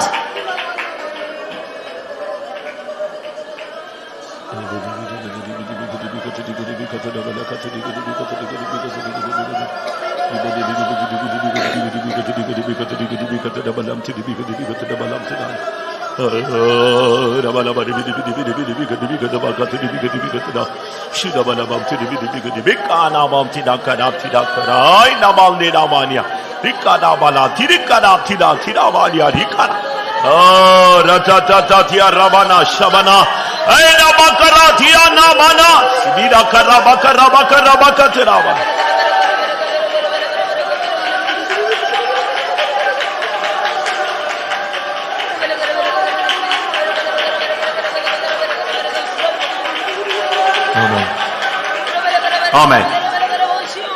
சபைக்குள் நீ கர்த்தருடைய திட்டத்தின்படி நீ கொண்டு வரப்பட்டிருந்தால் நீ கர்த்தருடைய வசனத்தின்படி இந்த காரியங்களை நீ பயிற்சி வைக்க வேண்டும்.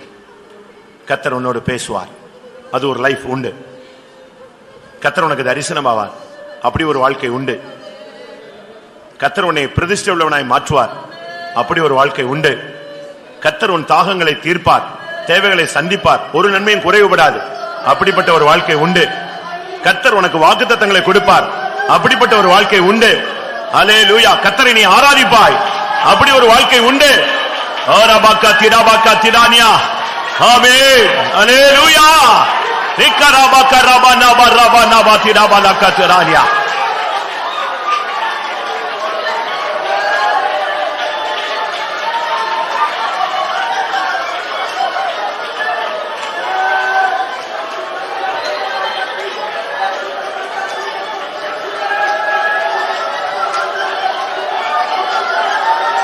ஆமென்.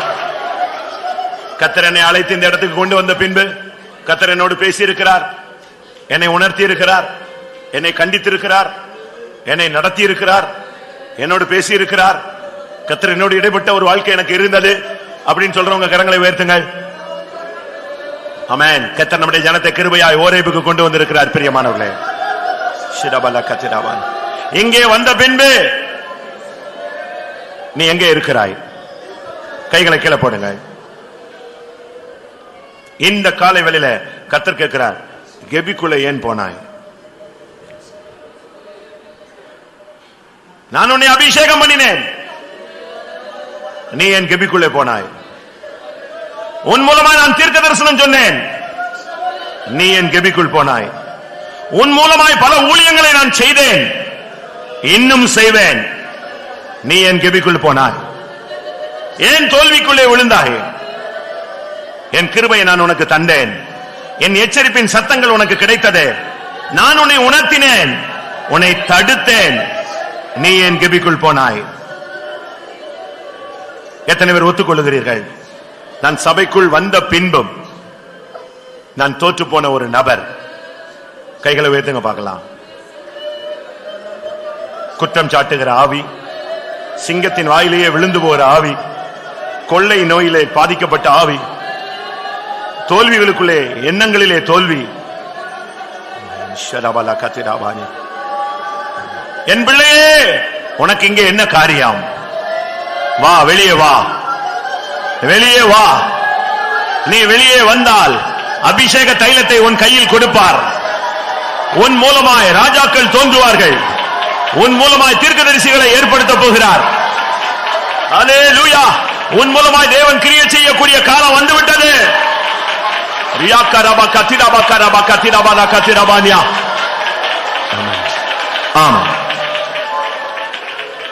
இந்த ஊழியத்துக்கு நான் புதிது, இந்த ஊருக்கு நான் புதிது, இந்த சபைக்கு நான் புதிது என்று நீ சொல்ல வேண்டாம்.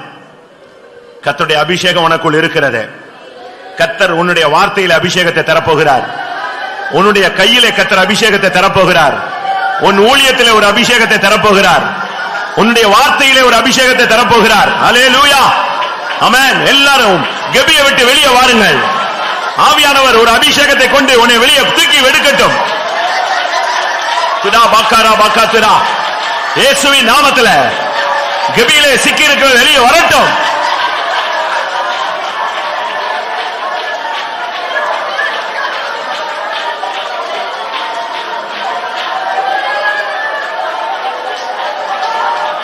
Bala, Tidabala, Tidabala, Tidabala, Tidabala, Tidabalaka, Tidabalaka, Tidabalaka, Tidabania. Hallelujah, hallelujah. ஆம். அவனை வெளியே கொண்டு வர்றதுக்கு கர்த்தருக்கு ரொம்ப கஷ்டமா இருந்தது. திடீர்னு பார்த்தா அவன் வெளியே வரல. உடனே கர்த்தர் கடந்து போனார். பர்வதங்களை பிளக்கிற, கண்மலை உடைக்கிற பலத்த பெருங்காற்று உண்டாயிற்று. ஒரு பெரிய பூமி அதிர்ச்சி உண்டானது. ஒரு பெரிய அக்கினி உண்டானது. நீ வெளியே வராட்டா கர்த்தர் உன்னை வெளியே கொண்டு வருவதற்கு பெரிய காரியங்களை செய்ய வேண்டியிருக்கும். அதுக்கு முன்னாக நீ வெளியே வந்து விடு. இதோ மெல்லிய சத்தம் உனக்கு கேட்கிறது. இந்த பிரசங்கத்தை தவிர கர்த்தர் இப்பொழுது உன்னோடு தனிப்பட்ட விதத்தில் பேசிக் கொண்டிருக்கிறார். ஹல்லேலூயா. ரியாலபாக ரபகத்ரா. உன்னை கொண்டு கர்த்தர் செய்யும் காரியம் பயங்கரமாக இருக்கும். ஹல்லேலூயா, ஹல்லேலூயா, ஹல்லேலூயா.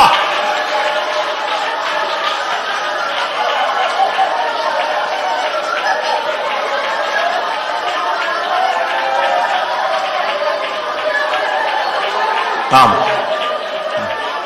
ஆம். ஒரு 2 நிமிஷமோ இல்லைன்னா 3 நிமிஷமோ எல்லாரும் முழங்கால் போட்டு அந்த கெபியை விட்டு வெளியே வாங்க. உன்னால வெளியே வர முடியாது. அவனை கூப்பிட்டு பார்த்து அதிர்ச்சி உண்டாக்கி, அக்கினியை உண்டாக்கி, ஒரு பெரிய பலத்தை காற்று உண்டு பண்ணி, அதுக்கு பின்ன அவன் வெளியே வரல.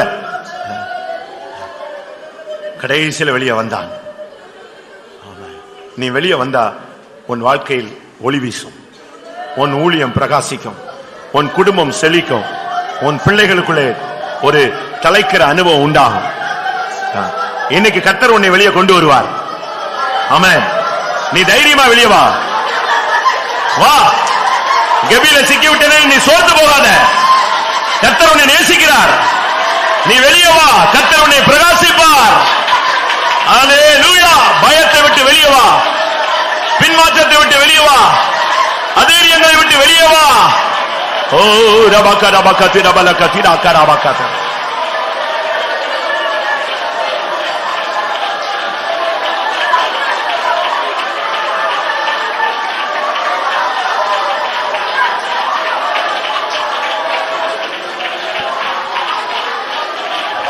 Hallelujah, hallelujah.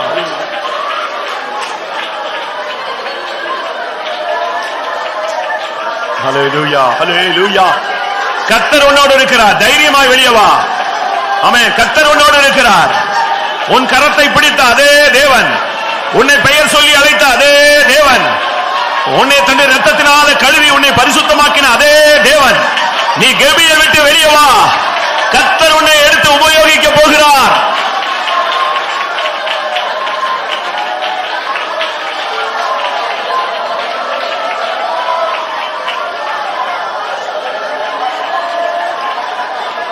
இனி என்ன வந்தாலும் நீ கெபிக்குள்ள போக கூடாது. என்ன வந்தாலும் நீ கர்த்தருக்காக நில். ஹல்லேலூயா. ஷிடபலக திரவானியா. உன்னை கொண்டு கர்த்தர் பெரிய காரியங்களை செய்யட்டும். எத்தனை பேர் தைரியமா சொல்றீங்க, இனிமேல் நான் கர்த்தரை விட்டு வெளியே போக மாட்டேன், கெபிக்குள்ள போய் தங்க மாட்டேன். ஹல்லேலூயா. ஆமென். ஹல்லேலூயா. இனிமேல் நான் தோல்விகளிலே போய் சிக்க மாட்டேன். இனிமேல் பின்மாற்ற சிந்தைக்கு இடம் கொடுக்க மாட்டேன்.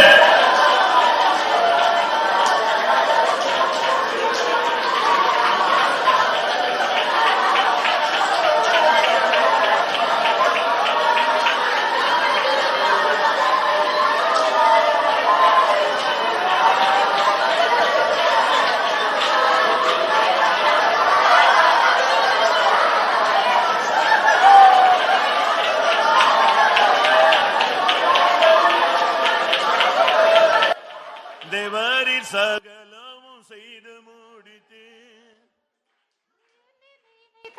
தடைபடாது. தேவரீர் சகலமும் செய்ய வல்லவர், செய்ய நினைத்தது தடைபடாது. வழுவாதே தன்னை காத்திடும் தயவாய், வழுவிலால் உந்தன் கொண்டிருந்திடும்.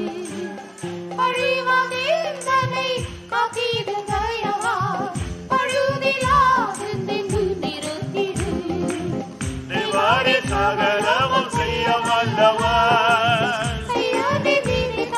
தடைபடாது. தேவரீர் சகலமும் செய்ய வல்லவர்.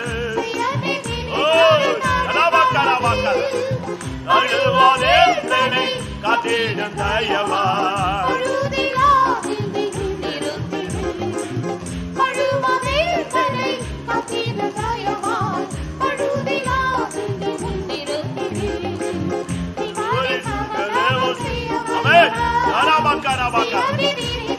தடைபடாது.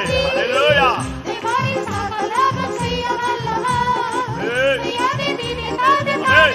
தேவரீர் தேவரீர் தடைபடாது.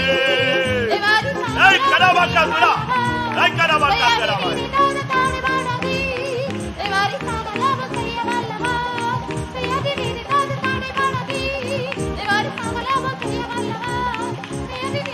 Hallelujah.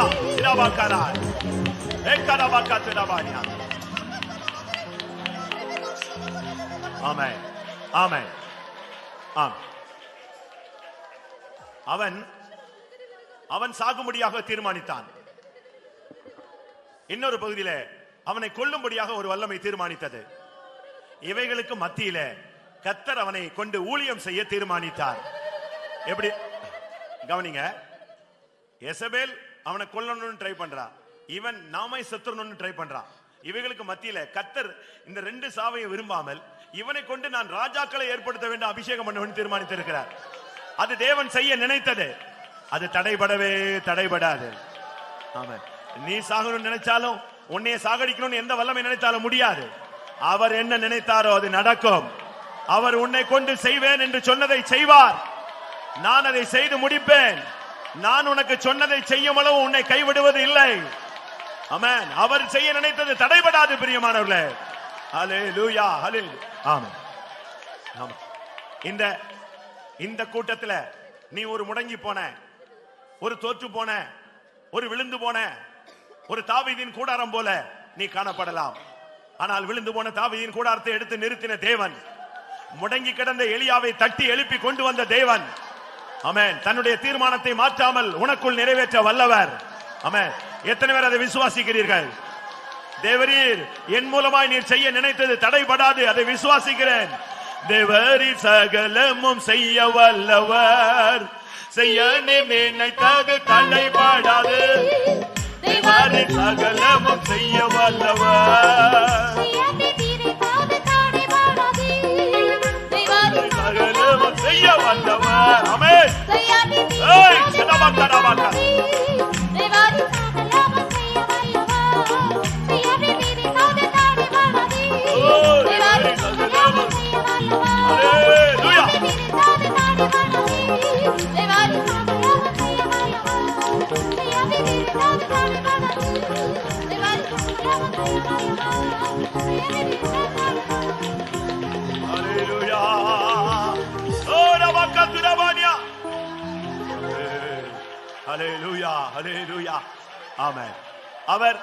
அவர் இந்த உலகத்தில் உன்னை கொண்டு செய்கிறதை மாத்திரம் அல்ல, வலுவாதபடி தம்முடைய மகிமையான சன்னிதானத்திலே உன்னை கொண்டு போய் நிறுத்த வல்லவர்.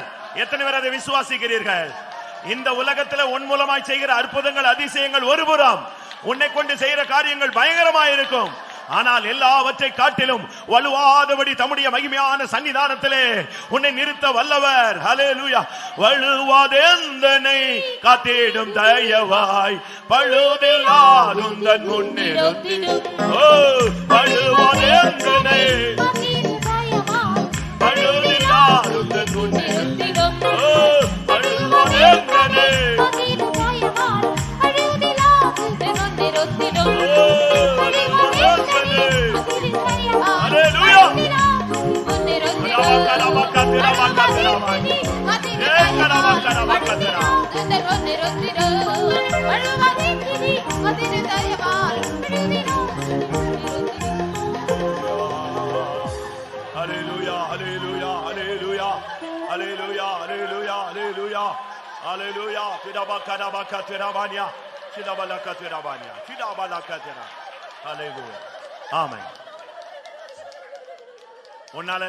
உன்னால முடியாது, உன்னால நடக்காது, உன்னால இயலாது, இதெல்லாம் பிசாசினுடைய போதனைகள். ஆமென். உனக்கு அவ்வளவு நாள் நீடிக்காது, உன் ஓட்டம் அப்படி இருக்காது, நீ பிரகாசிக்க மாட்டாய், நீ எழும்ப முடியாது, இதெல்லாம் பிசாசின் போதனைகள். இதுக்கு பக்கத்துல கர்த்தர் பேசுகிறார். நான் உன்னை கொண்டு நான் பெரிய காரியங்களை செய்வேன். உன்னை கொண்டு நான் பெரிய காரியங்களை செய்வேன். உன்னை கொண்டே ஜாதிகளை நொறுக்குவேன். அல்லேலூயா. உன்னை மகிமையான சன்னிதானத்திலே கொண்டு போய் சேர்ப்பேன். ஆமென். எத்தனை பேர் அதை விசுவாசிக்கிறீர்கள் பிரியமானவர்களே? தேவரீர் சகலமும் செய்ய வல்லவர், செய்ய நினைத்தது தடைபடாது. தேவரீர் சகலமும் செய்ய வல்லவர், செய்ய நினைத்தது தடைபடாது. வலுவாதெந்தனை காத்திடும் தயவார்.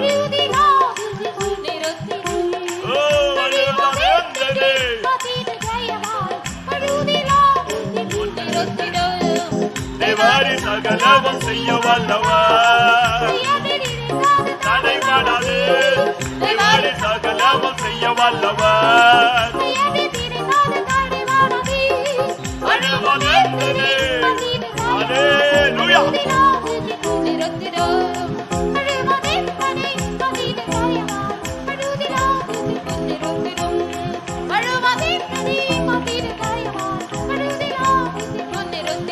Amen.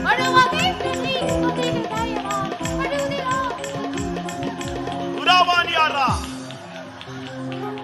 Hallelujah. Hallelujah. Hallelujah.